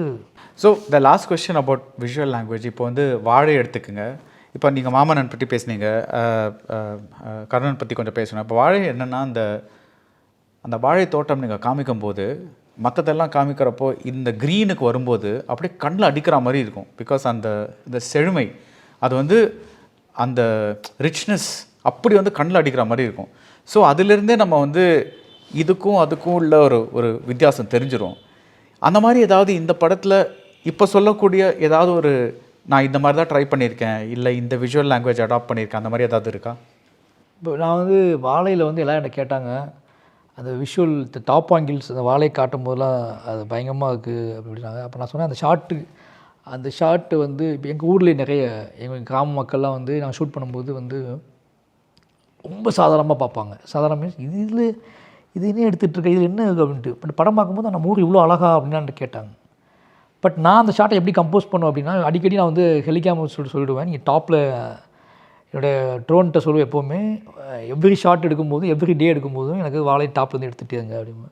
அப்போ என்னோடய அசிஸ்டன்ஸ்லாம் கேட்பாங்க, இவ்வளோ ஃபுட்டேஜ் தேவைப்படுவாங்க, இவ்வளோ விஷயங்கள் தேவையா அப்படின்னு. நான் சொல்லுவேன், இப்போது ட்ரோனை நான் எப்படி பார்க்குறேன்னா கடவுள் பார்வையாக பார்க்குறேன். பறவை பார்வைன்னு சொல்லுவாங்க. நான் கடவுள் என்னோடய கதைகளில் அது கடவுளோட பார்வையுமே பார்ப்பேன். என்ன அப்படின்னா, இப்போ வாழை வந்து எனக்கு கடவுள் நம்பிக்கை இல்லை, நான் சொல்கிறது கடவுள் பார்வையே அப்படின்னா, மேலேருந்து பார்த்தீங்கன்னா இவ்வளோ பச்சையாக செழுமையாக எல்லா வசதி வாய்ப்போடு இந்த ஊர் வாழ்ந்துட்டுருக்குன்னு நினைப்போம். உள்ளே போனால் தான் அங்கே இருக்க வலியும் வேதனையும் தெரியும். கடவுள் இப்போ வந்து அப்படி தான் பார்த்துக்கிட்டு இருக்காரு. மேலேருந்து நீங்கள் சொல்கிற கடவுள் எப்படி பார்த்துட்ருக்காருன்னா எல்லாமே சரியாக இருக்குது. ஏன்னா நீங்கள் ஃப்ளைட்டில் போகும்போதும் பார்த்தீங்கன்னா எல்லா டாப் ஆங்கிலும் பார்த்தீங்கன்னா அந்த ஊர் எந்த பிரச்சனையும் இல்லாமல் சரியாக இருக்கிற மாதிரி தோணும் எனக்கு. அப்போ நான் சொல்லுவேன் எல்லாத்தையும், ஒருவேளை இந்த பாயிண்ட் ஆஃப் வியூவில் பார்த்துட்டு தான் கடவுள் அமைதியாக இருக்காங்க போல இருக்குங்களா. இந்த கீழே எந்த சம்பவம் நடந்தாலும் அவருக்கு தெரிய மாட்டேங்குது போல இருக்குது. எப்போ பார்த்தாலும் ஜாலி நீட்டாக இருக்குது, அழகாக இருக்குது. இங்கே உள்ள எந்த பிரச்சனையும் மேலேருந்து பார்த்தா தெரியவே தெரியாது. எல்லாமே சமமாக இருக்க மாதிரி தோணும். ஓகேங்களா? அந்த அழகு தான் அவரை ஏமாத்துது போல இருக்குது அப்படின்னு நான் நினச்சிக்குவேன். மனசுக்குள்ள என்னோட தாட் ப்ராசஸில் நினச்சிக்குவேன். அப்போ ஒவ்வொரு டாப் ஆங்கிள் ஷாட் யூஸ் பண்ணும்போது, நான் எடிட்டிங்கில் யூஸ் பண்ணும்போது சிரிச்சுக்குவேன் மனசுக்குள்ளே. அந்த ஷார்ட்டு போட்டு கீழே நான் வந்து இன்டெப்த்தாக உள்ளே போய் சீன் கட் பண்ணும்போது என்ன நினைப்பேன்னா, அது கடவுள்கிட்ட கீழே என்ன நடக்குது தெரியுமா உனக்கு அப்படின்னு சொல்கிற மாதிரியான ஷார்ட் மூடில் தான் கட் பண்ணுவேன். இப்படி அந்த டோன் யூஸ் பண்ணும்போதெல்லாம் எனக்கு அந்த மாதிரி ஷார்ட் டிவிஷன் மேலே டாப் போகும்போது எல்லாமே அந்த கலர்ஸ் எல்லாம் பண்ணும்போது எல்லாமே இப்படி ஒரு தாட் ப்ராசஸ் சும்மா நடக்காக ஓடிட்டு இருக்கும். அது காமெடியாக ஓடும், அது ஹியூமராக ஓடும். நானே நினச்சிக்குவேன், சில நேரத்தில் என் அசிஸ்டண்ட்டை சொல்லுவேன், அவங்க சிரிப்பாங்க. இப்படி ஓடினா கூட எடிட்டிங் டேபிளுக்கு வரும்போது அது ஒரு பெரிய ப்ராசஸாக மாறிடும். அது ஒரு நிலையான ப்ராசஸாக மாறிடும். இப்போ நீங்கள் யூஸ் பண்ணிங்கன்னா, இப்போ பைசன் நான் விட்ட சாங்ஸ் எல்லாத்துலேயுமே அதிகமான ட்ரோன் ஷாட்ஸ் யூஸ் பண்ணியிருப்பேன். அது எல்லாமே இப்படி எடுத்தப்பட்ட ஷார்ட்ஸ் தான். பைசன் வந்து இதே மாதிரி தான். பைசன் நான் இப்படி தான் பயன்படுத்தினேன். பைசனில் வந்து ஒரு பெரிய வார் இருக்குது. ஒரு வார்னால் மனிதர்களுக்குள்ளே சக மனிதர்களுக்குள்ளே நிகழ்த்தப்படுகிற ஒரு பெரிய வார். அதுக்குள்ளே சிக்கிக்கிற ஒரு பையன். இப்படி தான் கதையோட இந்த கதையவே இருக்குது. அப்போ இந்த கதையை மேலேருந்து பார்க்குறவங்க எப்படி பார்க்குறாங்க அப்படின்னா, இன்னும் சொல்லப்போனால் மேலே இருந்தால் கடவுள் மட்டும் கிடையாது, இந்த மாதிரி நகரத்துலேருந்து திருநெல்வேலியை பார்க்குறவங்கள பொறுத்த வரைக்கும் என்னென்னா என்ன சும்மா அதையே சொல்லிட்டீங்க நல்லா தானப்பா ஊருக்கு அப்படின்னு சொல்லுவாங்கல்ல. இந்த பாயிண்ட் ஆஃப் வியூலையும் புரிஞ்சுக்கலாம். அப்படிங்கிற மாதிரி பைசனோட எல்லா டாப் ஆங்கிள் ஷாட்டும் ஒரு ரொம்ப நல்ல ஊர் இது. இந்த ஊரில் வாழ்கிறதுக்கு என்ன குறை? இந்த பக்கம் தண்ணி இருக்குது, இந்த பக்கம் நிலம் இருக்குது, இந்த பக்கம் ஆறு ஓடுது, இவ்வளோ பச்சை பசேன்னு இருக்குது. போனோமா விவசாயம் பண்ணோமா வந்து அறுத்து சாப்பிட்டவான்ட்டு வாழ வேண்டியதானே, இவங்களுக்கு எதுக்கு இவ்வளோ பஞ்சாயத்து அப்படிங்கிற மாதிரி அந்த ஷார்ட்ஸ் தெரியும். ஆனால் கீழே இறங்கி வந்தால் தான் இங்கே நடக்கிற வார் புரியும். அந்த பேட்டர்னில் அந்த பைசனை நான் ஷூட் பண்ணியிருக்கோம். இப்போது வாழை உங்களுக்கு ரொம்ப இம்பார்ட்டண்ட்டான படம். நம்ம லாஸ்ட் டைமே சொன்னோம். பிகாஸ் யாருமே இல்லாமல் மாரி செல்வராஜுங்கிற ஒருத்தரை மட்டுமே நம்பி, அஃப்கோர்ஸ் நான் சந்தோஷ் இருக்கார், தேனீஸ்வர் இருக்கார், அதெல்லாம் இருக்குது. பட் ஸ்டார் வேல்யூன்னு பார்த்தா இன் ஃப்ரண்ட் இதில் டைரக்டர் நீங்கள் ஒருத்தர் தான். அது வந்து ஆக்சுவலி ஹாட் ஸ்டாரில் வெளிவர வேண்டிய படம். ஆனால் அது வந்து தேட்டரில் வந்து ரொம்பவே ஹிட்டான படம். அந்த வெற்றி உங்களுக்கு கூடுதல் கான்ஃபிடென்ஸ் கொடுத்துச்சா?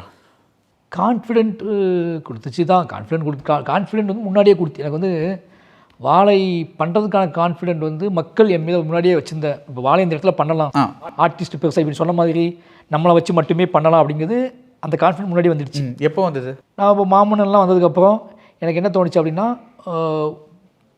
என்னோடய சினிமாவை பார்ப்பதற்கு அதை நம்புவதற்கு இங்கே மக்கள் ரெடியாக இருக்காங்க. அதோட நம்பர்ஸ் வேணால் மாறுபடலாம், அதோட விஷயங்கள் மாறுபடலாம், பட் அந்த சினிமாவை ஏற்றுக்கொள்வதற்கு நம்புவதற்கு மக்கள் ரெடியாக இருக்காங்க. நம்ம என்ன மாதிரியான கதையும் சூஸ் பண்ணலாம், நம்மளை நம்பி ஒரு கதை பண்ணலாம் அப்படின்லாம் நம்பிக்கை வந்துடுச்சு. வாழையோட சக்ஸஸ் எப்படி என்ன கொடுத்துச்சு அப்படின்னா பொறுப்பு தான் கொடுத்துச்சு பயங்கரமாக. இங்கே வெறுமனே இப்போ சொன்னீங்களா நீங்கள் திருப்பி மாரி செல்வராஜுக்காக மட்டுமே அப்படின்னு ஒன்று வரும்போது, அப்போ இன்னொரு அடுத்த படங்கள் வரும்போது நான் என்ன ஒரு கதை யோசிக்கும் போது என்ன ஆகுது அப்படின்னா, இப்போ முழுசாக என்ன ஆகி போச்சு அப்படின்னா, நீங்கள் இதுக்கு முன்னாடி பெரியார் பெருமாள் கர்ணன் மாமன்னன் பார்க்கும்போது அதுக்குள்ளே ஒரு நான் என்னோட கதைன்னு சொன்னால் கூட அதுக்குள்ளே வேறு டைமென்ஷன் இருந்துச்சு. முழுக்க வாழை என்னோட கதைனாங்கன்னொன்னே நான் இப்படியாப்பட்ட வாழ்க்கையை வாழ்ந்துட்டு வந்த ஒருத்தன் அப்படிங்கிற மக்கள்கிட்ட சேர்த்துட்டு கொண்டு போய் இப்படியாப்பட்ட வாழ்க்கையை வாழ்ந்துட்டு ஒருத்தன் இதுக்கப்புறம் என்ன மாதிரியான கதைகளை சூஸ் பண்ணுவான், என்ன மாதிரியான சினிமா மக்களுக்கு காட்டுவான் அப்படின்னு வந்துடுச்சு. இப்போ நான் ஏதாவது பயங்கரமாக எனக்கு ஒன்று கிடைக்குது, எனக்கு ஒரு காசு கிடைக்குது, எனக்கு பயங்கரமான ஒரு டெக்னிக்கல் டீம் கிடைக்குது, எனக்கு ஒரு பெரிய ஹீரோ கிடைக்கிறாரு அப்படிங்கிறதுக்காக நான் ஏதாவது ஒன்று பண்ணேன்னா அவங்களுக்கு ஒரு பயங்கரமான அது ஒரு அவநம்பிக்கை உருவாக்கும். எனக்கு இப்போ வந்து எல்லாமே இருக்குது, நான் மேஜிக் பண்ணி காட்டுறேன், நிறைய பெரிய டைரக்டர்ஸ் பண்ணுறாங்கல்ல, அதெல்லாம் நாம் எப்போ பண்ணுறது, நாம் அதை பண்ணுவோமே அப்படின்னு சொல்லி ஒரு பெருசாக ஒன்று பிரம்மாண்டத்தை நான் யோசித்து, பிரம்மாண்டம்ங்கிறது நான் கதைக்குள்ளே சொல்லலை நான், ஓகேங்களா, ஆடியன்ஸ் நான் வந்து வேறு மாதிரி நான் யாருன்னு காட்டுறேன் பாரு அப்படின்னு நான் பண்ணேன்னா ஆடியன்ஸ் அதை ஏற்றுக்குவாங்க, கண்டிப்பாக ஏற்றுக்க மாட்டாங்க அப்படிங்கிற நம்பிக்கை எனக்கு வந்து. ஏன்னா உங்ககிட்ட ஒன்று எதிர்பார்க்குவோம் நாங்கள், அது எந்த பெரிய ஹீரோ வந்தாலும் நீ ஒன்றை மறந்துடாத, நான் வர்றதுக்கு காரணம் மாரி செல்வராஜும் ஒரு காரணம், நீ எவ்வளோ பெரிய ஹீரோவை கூட்டிகிட்டு வந்தாலும், எவ்வளோ பெரிய ஆளை கூட்டிகிட்டு வந்தாலும், எவ்வளோ பெரிய விஷயத்தை எவ்வளோ பெரிய டெக்னிக்கல் டீமை கூட்டி வந்தாலும் நான் வர்றதுக்கு மாரி செல்வராஜ் ஒரு காரணம் அப்படிங்கிறத நான் நம்பிட்டு இப்போ அவங்க புரிய வச்சுட்டாங்க எனக்கு. அப்போ என்ன ஆகுது அப்படின்னா இதை நான் வச்சுக்கிட்டே இருக்கணும் மனசுக்குள்ளே. இதை மனசில் வைக்கலன்னு வச்சுக்கோங்களேன், டிஸ்டர்பன்ஸ் ஆகிடுவாங்க அவங்க. ஏன்னா நான் தான் சொல்கிறேன், உன்னை உன் மேலே நம்பிக்கை இருக்குது, உன்னை எனக்கு பிடிச்சிருக்குன்னு சொல்கிறேன்ல, அப்புறம் எதுக்கு இந்த ஜிகினா வேலைலாம் காட்டுற அப்படின்னு கேட்பாங்கல்ல. அந்த பொறுப்புணர்ச்சி வந்து இப்போ இந்த வாழையோட சக்ஸஸ் வந்து எனக்கு அதிகமாக்கியிருக்கு.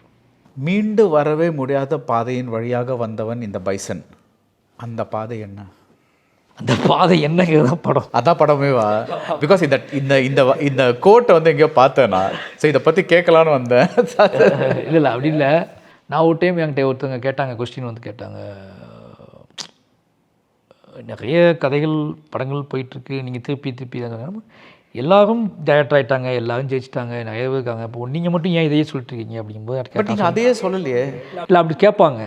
அப்போ நீங்கள் அதை புரிஞ்சுக்கிட்டீங்க, எதையாவது கேட்கணுங்க கேட்பாங்க. அப்போ நான் சொல்லுவேன், எல்லாரும் அடைந்த இடம் ஒன்றா இருக்கலாம். நானும் டேரக்டர், இப்போ இதுக்கப்புறம் எங்களுக்கு வேலை பார்க்க அசிஸ்டன்ட்டும் டைரக்டர் ஆவாங்க, நிறைய பேர் எல்லாமே டைரக்டர் தான், சினிமா தான், எல்லாருமே வீட்டிலேருந்து கிளம்பி வந்து டைரக்டர் ஆனவங்க தான். பட் எல்லோரும் எந்த பாதை வழியாக வந்தாங்கன்னு ஒரு கேள்வி இருக்குது. அப்போ நான் நடந்து வந்த பாதைன்னு ஒன்று இருக்குது, ஓகேங்களா. மெயின் ரோட்டை வந்தவங்க இருப்பாங்க, ஓகேங்களா, கப்பலில் வந்தவங்க இருப்பான், ஃப்ளைட்டில் வந்தவங்க இருப்பான், ட்ரெயினில் வந்தவங்க இருப்பான், முழுக்க பாதையற்ற ஒரு காட்டுக்குள்ளே கிடந்து முள்காட்டில் கிடந்து ஒருத்தன் காலுக்குள்ளே அங்கே இங்கேயும் சொறி இறுவி கிளிப்பட்டு வந்தவன் இருப்பான். நீங்கள் அதை பிலீவ் பண்ணுங்கள் முதல்ல. அப்படியாப்பட்ட வந்தவன்ட்ட நீங்கள் வந்து அவன் வந்து உட்காந்துட்டான்னா முதல்ல அவன் என்ன செய்வான், முதல்ல அவன் தண்ணி குடிப்பான், முதல்ல அவன் தன்னை பற்றியான விஷயங்களை அவன் இளைப்பாகி அதுக்கப்புறம் தான் அவன் பேச ஆரம்பிக்கும் போது அவன் இந்த ட்ராவல் அவனுக்கு மறக்கவே மறக்காது. இந்த ட்ராவலை நீ மறந்துட்டு இங்கே வந்துட்டல்ல, நீ தண்ணி குடிச்சிட்டல்ல, சாப்பிட்டல்ல, உனக்கு ஒரு நிழல் கிடச்சிருச்சுல்ல, இப்படி இங்கே தகுந்த மாதிரி பேசுன்னு சொல்கிறது இருக்குல்ல, அது ரொம்ப வன்முறையான ஒரு விஷயம். ஆனால் இங்கே அப்படி சொல்லக்கூடிய ஆட்கள் இருக்காங்க. அதான் இங்கே வந்துட்டியப்பா, அதான் நம்மளாம் ஒன்றா சாப்பிட்றோம், ஒன்றா பேசுகிறோம், ஒன்றா சிரிக்கிறோம், அதான் கார் வச்சுருக்க, இதெல்லாம் வச்சுருக்கேன். ஆமாம், இப்படி இதை கேட்கும்போது அவங்க என்னன்னா, இது ஜஸ்ட் ஒரு 5 இயர்ஸில் ஒரு விஷயத்தில் நடந்து இது என்னோடய உழைப்புக்காக கிடச்சிது. நான் ஒரு ஹார்ட் ஒர்க் பண்ணேன், நான் ஒரு உழைப்பு பண்ணேன், நான் இன்னொருத்தங்களுக்கு சம்பாதிச்சு கொடுத்தேன், இன்னொருத்தருக்கு நிறைய விஷயங்கள் சம்பாதிச்சு கொடுத்தேன். அவங்களுக்கு அப்போ அவங்களே எனக்கு இதை ஷேர் பண்ணாங்க. இது வந்து ஒரு பரிமாற்றம் தான் இது. பட் இது என்னோடய அடையாளம் கிடையாது. இதுக்காக நான் ஓடி வரல. நான் வந்தது வேறு கதை, வேறு விஷயங்கள், நிலை பெறுவதற்கான ஒன்று இருக்குல்ல. நான் யாருன்னு சொல்வதன் மூலமாக இதுக்கு பின்னாடி வரக்கூடிய ஒருத்தனுக்கு என்னோடய ட்ராவலோ, என்னோடய பயணமோ, என்னோடய சொல்லோ, என்னோடய படைப்போ ஏதோ வகையில் அவனுக்கு பயன்படும். அந்த விஷயந்தான் ரொம்ப முக்கியமான விஷயமாக நான் பார்க்குறேன். இப்போ பைசன் வந்து அப்படிப்பட்ட ஒரு கதை தான். ஒரு வெற்றியாளனை காட்டும்போது நம்ம எதுக்காக வெற்றியாளனை முன்னுதாரணமாக காட்டுறோம்? நம்ம நிறைய வெற்றியாளர்களை பற்றி பேசுவோம், மாணவர்கள்ட்ட பேசுவோம், குழந்தைங்கள்கிட்ட பேசுவோம். ஏன் பேசுகிறோம்? அவங்க அது மூலமாக ஒன்று புரிந்துக்கிட்டு தன்னோட பயணத்தை, தன்னோட பாதையை தீர்மானிக்கணும். ஒரு நம்பிக்கை அவங்களுக்கு வரணும். இன்றைக்கி சவுத் தமிழ்நாடு, இன்றைக்கி தென் தமிழகம் எப்படி இருக்குன்னு எனக்கு தெரியும், உங்களுக்கு தெரியும். தொடர்ந்து இன்றைக்கி அதுக்குள்ளே இன்னும் கேள்விகள் முளைச்சிக்கிட்டே இருக்குது. இது வாழ்வதற்கான பூமியா, இப்படி வாழலாமா? திடீர்னு ஒருத்தவங்க சொல்லுவாங்க கிராமத்தம்மாய் அழகான இடம் இல்லவே இல்லைம்பாங்க. திடீர்னு பார்த்தா என்னடா கொடூரமாக இருக்கான்னு சொல்லுவாங்க. எனக்கே அது பயங்கரமாக கேட்டிருக்கேன். உங்கள் ஊராது ஊரில் என்னடா அது ஊர் அப்படின்னு நிறைய பேர் எனக்கு கேட்பாங்க. ஒவ்வொரு சம்பவம் நடக்கும்போதும் சென்னையில் என்னை மீட் பண்ணுறாங்க, என்னங்க ஊர் அது அப்படின்னு கேட்பாங்க.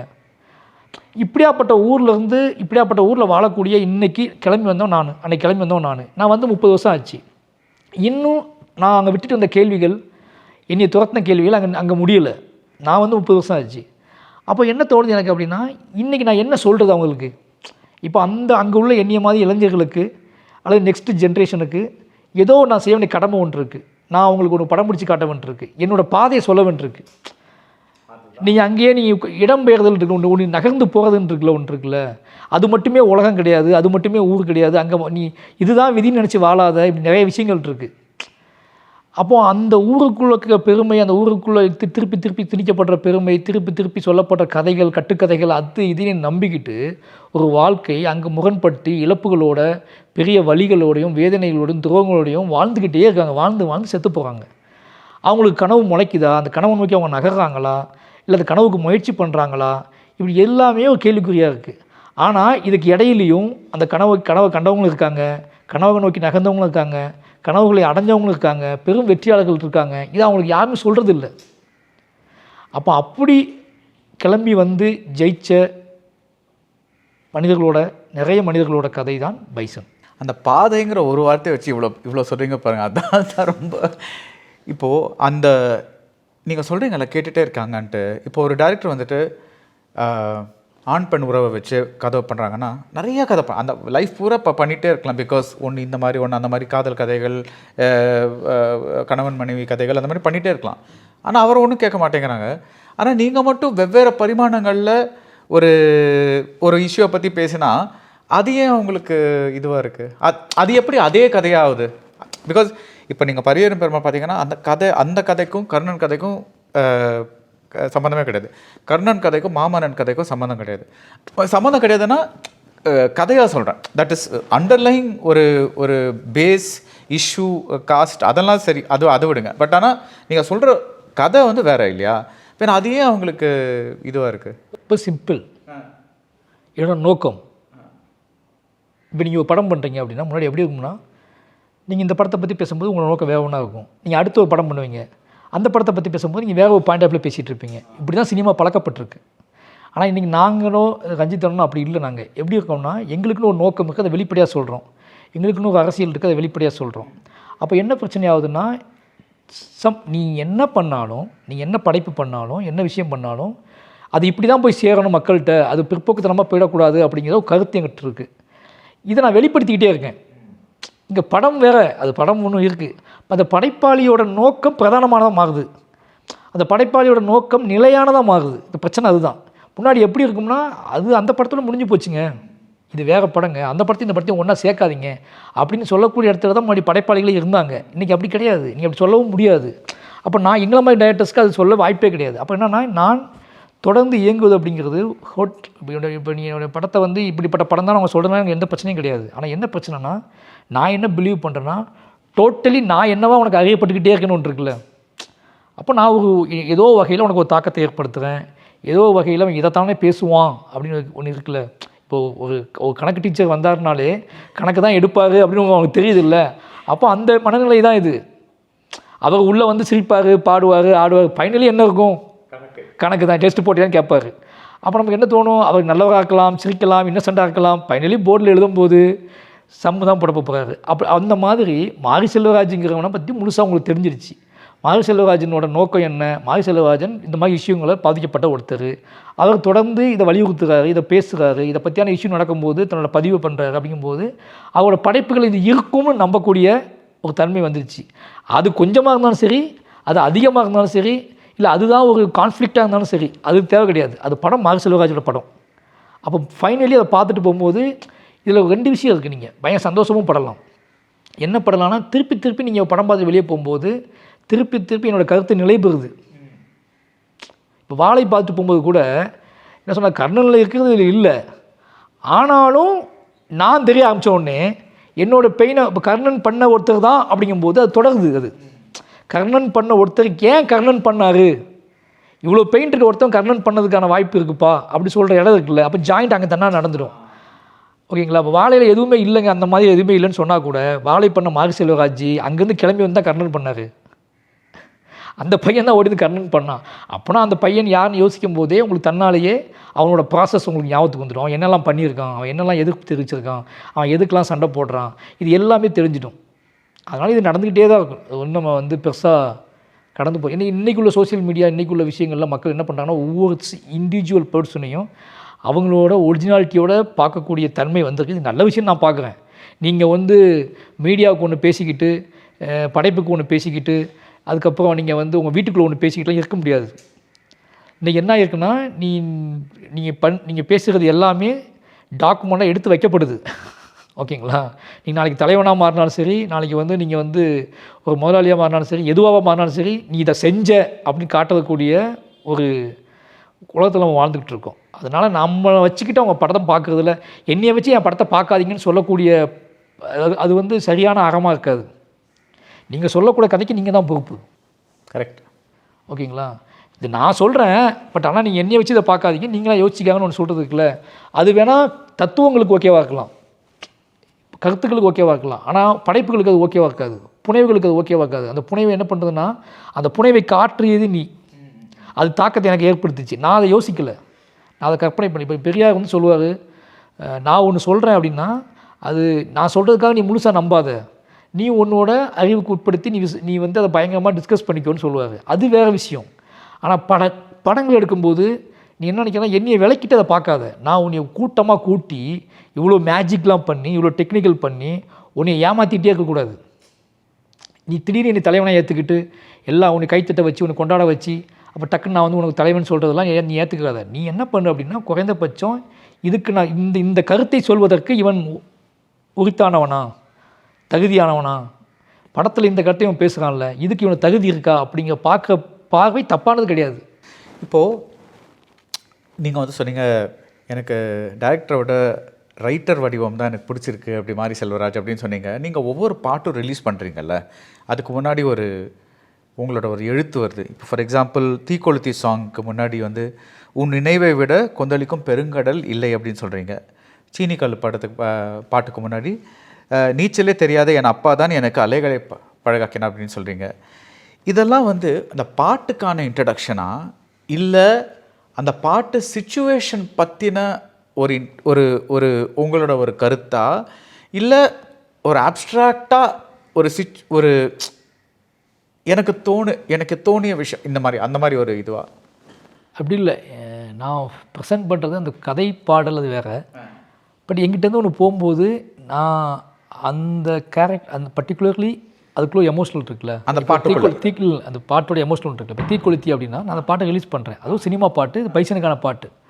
பட் அந்த பாட்டை கேட்கும்போது, அந்த பாட்டை எழுதும்போது எனக்கு என் வாழ்க்கையில் நடந்த ஏதோ தோழி தான் ஞாபகத்துக்கு வருவாங்க, அவங்க காதல் தான் ஞாபகத்துக்கு வரும். அது இல்லாமல் என்னால் அதை செய்ய முடியாது. அப்போது அந்த ஸ்டேட்மெண்ட் வந்து என்னோட ஓன் ஸ்டேட்மெண்ட். அந்த பாட்டை உருவாக்கிய மனநிலை என்ன? மனநிலை அது ஸ்டேட்மெண்ட்டு. இப்போ எங்கள் அப்பா சீனிக்கல்னா எங்கள் அப்பா வந்து அதில் ஒரு அப்பா இருக்கார். அந்த அப்பா என்னோடய அப்பாவை ஞாபகப்படுத்துகிறாரு எனக்கு. எங்கள் அப்பா வந்து எங்கள் அப்பாவுக்கு நீச்சல் தெரியாது அப்படின்னு எனக்கு நல்லா தெரியும். இப்போ நீச்சல் தெரியாது. ஆனால் இன்னைக்கு கடல் காட்டினது அவர் தான். அலையை பிடிச்சி உள்ள கூட்டிகிட்டு போனது அவர் தான். அந்த விஷயம் எனக்கு ஞாபகத்துக்கு வருது. அப்போ என்னோடய ஓன் ஸ்டேட்மெண்ட்டில் நான் உருவாக்குற கேரக்டர்ஸுக்குள்ளே நிறைய பேர் வரலாம், புதுசாக வரலாம், ஓகே. ஆனால் நான் யாரை மையமாக வச்சு யாரை நினச்சி அதை உருவாக்குனேன்னு ஒன்று இருக்குல்ல, அந்த வடிவம் தான் அதுக்கு முன்னாடி வரக்கூடிய கவிதைகள் வடிவம். அது சினிமா. பட் இதை யாரை நினச்சி அதை உருவாக்கணும்னு ஒன்று இருக்குல்ல. இப்போ எனக்கு ஒரு காதல் தோல்வி இருக்குது அப்படின்னா நான் அங்கே வேறு ஒன்று காமிச்சிருப்பேன், வேறு ஒரு வடிவம் காமிச்சிருப்பேன். பட் இதை இங்கேருந்து தான் எடுத்துகிட்டு வந்தேன்னு ஒன்று இருக்குல்ல, அதோட ஆதாரம் இருக்குல்ல, அதோட ஆன்மா இருக்குல்ல. அந்த ஆன்மாவை வந்து எனக்கு எப்படி அதை எப்படியாவது அதை நான் ஒருவேளை இப்போ வந்து தீக்குளத்தி பாட்டு என்னோடய பழைய தோழி அந்த பாட்டை கேட்குறாங்க, பார்க்குறாங்க வச்சுக்கோங்களேன், எங்கேயோ இருக்காங்க அவங்க அப்படின்னா, அந்த பாட்டு சினிமா பாட்டாக இருக்கும் அவங்களுக்கு, ஒரு சினிமா பாட்டு. பட் அந்த லைன் நாட் சினிமா பாட்டாக இருக்காது. அந்த லைனில் கீழே மாரி செல்வராஜ்னு போட்டிருக்கு. அப்போது அவங்க ஓன் பண்ணிக்கிறதுக்கு வாய்ப்பு இருக்குது, ஓகேங்களா. அவங்க அப்படி ஓன் பண்ணிக்கிட்டாங்கன்னா அந்த நிமிஷம், அந்த பாயிண்ட், அந்த செகண்ட், நான் இங்கே அப்படி என்ன யோசிச்சிருப்பாங்கன்னு நினைக்கிற மேஜிக் இருக்குல்ல, அது என் வாழ்க்கையோட பெரிய உத்தமமாக நான் பார்க்குறேன். அந்த வாழ்க்கையோட அது இப்போ எங்கள் அப்பாவுக்கு வந்து யாராவது படித்து காட்டியிருப்பாங்க இந்த லைனை, இல்லை எங்கள் அண்ணன் தம்பி படிச்சிருப்பாங்க. இப்போ எங்கள் அண்ணன் என்னோடய ஓன் பிரதர்ஸ் வந்து எங்கள் அப்பா வந்து நீச்சலே தெரியாத என் அப்பா தான் எனக்கு கடல் அலைகளை பழக்கினாருங்க வார்த்தை இருக்குல்ல. எனக்கு 2 அண்ணன் இருக்கான், அவங்க வாசிப்பாங்க. ஆமாம் இல்லை, நம்ம அப்பாவுக்கு நீச்சல் தெரியாது இல்லை, இப்போ வரைக்கும் தெரியாது, ஆனால் நம்ம அந்த மேஜிக் அவங்க உணர்வாங்க. இது வந்து நம்ம நிறைய வேலை செய்கிறோம், சினிமா பண்ணுறோம், படம் பண்ணுறோம், காசு சம்பாதிக்கிறோம், எல்லாம் ஓகே. நாம் எப்போ வாழ்கிறது அதுக்குள்ளே இடையில, நாம் எப்போ நம்மளோட ஃபீலிங்கோட, நம்மளோட உணர்வுகளோட, நம்ம நேசிக்கிற மனிதர்களோட எப்படி இன்ட்ராக்ட் பண்ணிக்கிறது. அவங்களுக்கு ஃபோன் பண்ணி பேச முடியாத சூழல் நம்ம இப்போ இல்லை. நம்மளோட பிரிஞ்சு போன மனிதர்களில், நம்மளை விட்டுட்டு போன மனிதர்களில், நாம் ஏமாத்தின, நாம் துரோகம் செஞ்ச, அல்லது நமக்கு துரோகம் செஞ்ச, அல்லது நாம் நேசித்த இந்த மனிதர்கள்ட்டெலாம் திருப்பி பேச முடியுமான்னு எனக்கு தெரியல. ஆனால் ஆர்ட் ஃபார்ம் வழியாக பேச முடியும். அன்னைக்கு அப்படி இருந்தாங்க, இன்றைக்கி இந்த வார்த்தையை எழுதுகிற பக்குவம் வந்திருக்கு அப்படின்னா இன்றைக்கி அவன் நம்மளை நினைக்கிறான் அப்படிங்கிறது அவங்களுக்கு தோணலாம்ல. அது என்ன அப்படின்னா, இந்த படத்தோட வெற்றி தோல்வியிலும் தாண்டி நமக்கு வந்து ஒரு பெரிய ஆறுதலாகவும், நமக்கு வந்து அது ஒரு பெரிய என்ன சொல்கிறது, ரொம்ப ஒரு அந்த பாட்டை பார்க்கும் போதெல்லாம் வந்து நம்ம ஏதோ வழியில் நம்ம அதை கடத்திட்டோம், அவங்கக்கிட்ட உரையாடிட்டோம், அவங்கள்ட்ட சொல்லிட்டோம் அப்படிங்கிற ஃபீல் இருந்துக்கிட்டே இருக்கும். உங்கள் கடந்த காலத்துக்கு நீங்கள் எழுதுகிற கடிதங்கள் அப்படி சொல்லலாமா? It's beautiful. பிகாஸ் அந்த படத்தில் அந்த பாட்டுக்கு ஒரு ஃபங்க்ஷன் இருக்குல்ல, அதை தாண்டி நீங்கள் வந்து அந்த பாட்டை ஒரு கொஞ்சம் யூனிவர்சலாக ஆக்குறீங்க. That is what you doing, கரெக்டா? இப்போ என் பொண்ணு கேட்பா, என் பொண்ணு என் பையன்லாம் வந்து அவங்களுக்கு வாசிக்க தெரியாதுல்ல, அப்போ அப்பா பேர் போட்டிருக்காது என்ன இருக்குன்னு கேட்பாங்க எங்கள் ஒய்ஃப்கிட்ட எல்லாத்தையும் கேட்கும்போது. பட் இன்றைக்கி அவங்களுக்கு தெரியாது, இன்றைக்கி அவன் ஏதோ கேட்டு போயிடுவான். நாளைக்கு வளர்ந்தக்கப்போ அவனே அதை வாசிப்பான். அப்போ என்னை பற்றி அவன் புரிந்துக்க, என்னோட வாழ்வினோட குட்டி குட்டியாக கூட சில விஷயங்களை இப்போ என்னன்னா என்னோடய வெற்றியை பார்க்குறான், என்னோடய கொண்டாட்டத்தை பார்க்குறான், அவனுக்கு காட்டப்படுறதெல்லாம் இந்த விஷயங்கள்லாம் பார்த்துட்ருக்கான். நான் நுணுக்கமாக சில விஷயங்கள் செஞ்சு இப்போ வச்சேன்னு வச்சுக்கோங்களேன், அவன் இன்னும் அவன் வளர்ந்ததுக்கப்புறம் அவன் என்னைய இன்டெப்த்தாக புரிஞ்சிக்கிறதுக்கு நான் இப்போவே வேலை செய்யணும். அப்பாவுக்கு இப்படியான விஷயங்கள் இருந்துச்சு அப்படின்னா, அவன் அப்பாவை பெரிய டைரக்டர், அப்பாட்ட கார் இருக்குது, அப்பாட்ட பங்களா இருக்குது, வீடு இருக்குது, இதெல்லாம் அவனுக்கு தெரியும். ஆனால் அப்பா மனசுக்குள்ளே என்ன இருக்குன்னு அவங்களுக்கு தெரியணும்ல, அதுக்கானவும் இதை எடுத்துக்கலாம். ஸோ உங்கள் அப்பா அம்மாவோட நீங்கள் பண்ணதை உங்கள் குழந்தைகள்கிட்ட நீங்கள் பண்ண வேண்டாம் அப்படின்னு பார்க்குறீங்க. ஸோ இப்போது நீங்கள் நினைவுகளை பற்றி நிறைய பேசுகிறீங்கல்ல, நீங்கள் பிறந்தப்போ ஆக்சுவலி உங்கள் அம்மா கிட்ட என்ன சொன்னாங்கன்னா, நீங்கள் 5வது பிள்ளை, ஸோ குடும்பத்துக்கு 5வது ஆம்பளை பிள்ளை பிறந்தா வம்சத்துக்காவதுன்னு சொல்லி 5வது ஆம்பளை பிள்ளை பிறந்தா பஞ்சா படுத்திடுவான் அப்படிம்பாங்க. அதை தாண்டியும் உங்கள் அம்மா வந்து சரி நான் அதை பண்ண போகிறேன்னு சொல்லிட்டு இப்போ நீங்கள் இருக்கீங்க. அதை பற்றிலாம் நீங்கள் நினைக்கிறது உண்டா? நம்ம இங்கே இருக்கிறதுக்கு காரணம் நம்ம அம்மாவோட பிடிவாதம் அப்படின்னு அவங்க கலாய்ப்பாங்க என்னைய. நம்ம ஏதாவது வந்து அவங்களோட முரண்பட்டோம்னா இப்போ எங்கேயாவது போகணும்பாங்க, உனக்கு இவ்வளோ வயசாகிடுச்சு, நீ ஏன் அங்கே போகிற இங்கே போன்னு கேட்பலாம். நான் வந்து அன்றைக்கே நெல் போட்டிருந்தேன்னா அவங்களாம் சொல்கிறாங்கன்னு வாயை பொழந்து நெல்லை போட்டிருந்தேன்னா நீ இப்படி பேசுவியா அப்படிம்பாங்க. அது ஒரு மாதிரியான அது ஆனால் எனக்கு அந்த விஷுவல் ஞாபகத்துக்கு வந்துகிட்டே இருக்கும். எனக்கு வந்து என்னென்னா என்ன விஷயம் ஞாபகத்துக்கு வந்துகிட்டே இருக்கும்னா, எனக்கு ஒரு டைம் நான் வந்து டிவி பார்த்துட்டு இருக்கும்போது டிஸ்கவரி சேனல் பார்த்துட்டு இருக்கும்போது இந்த முதல்ல வந்து அது குட்டியை முழுங்குற மாதிரி ஒரு ஷார்ட் பார்த்துட்டேன். எனக்கு அது ரொம்ப டிஸ்டர்ப் பண்ணிடுச்சு. அது சம்மந்தமான ஒன்று ஓடிட்டு இருந்துச்சு. இந்த பாம்பு குட்டியை முழுங்குறது, முதல்ல குட்டியை முழுங்குறதெல்லாம் ஓடிட்டு இருந்துச்சு. அப்போ என் பையன் விளையாண்டுக்கிட்டு இருந்தான்.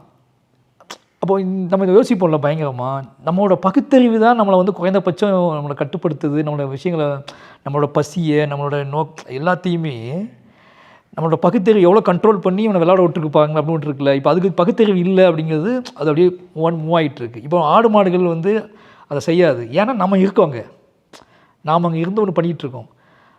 அதை பற்றி அந்த மேஜிக், அந்த விஷயத்தை பற்றி நான் அதிகமாக யோசிப்பேன்.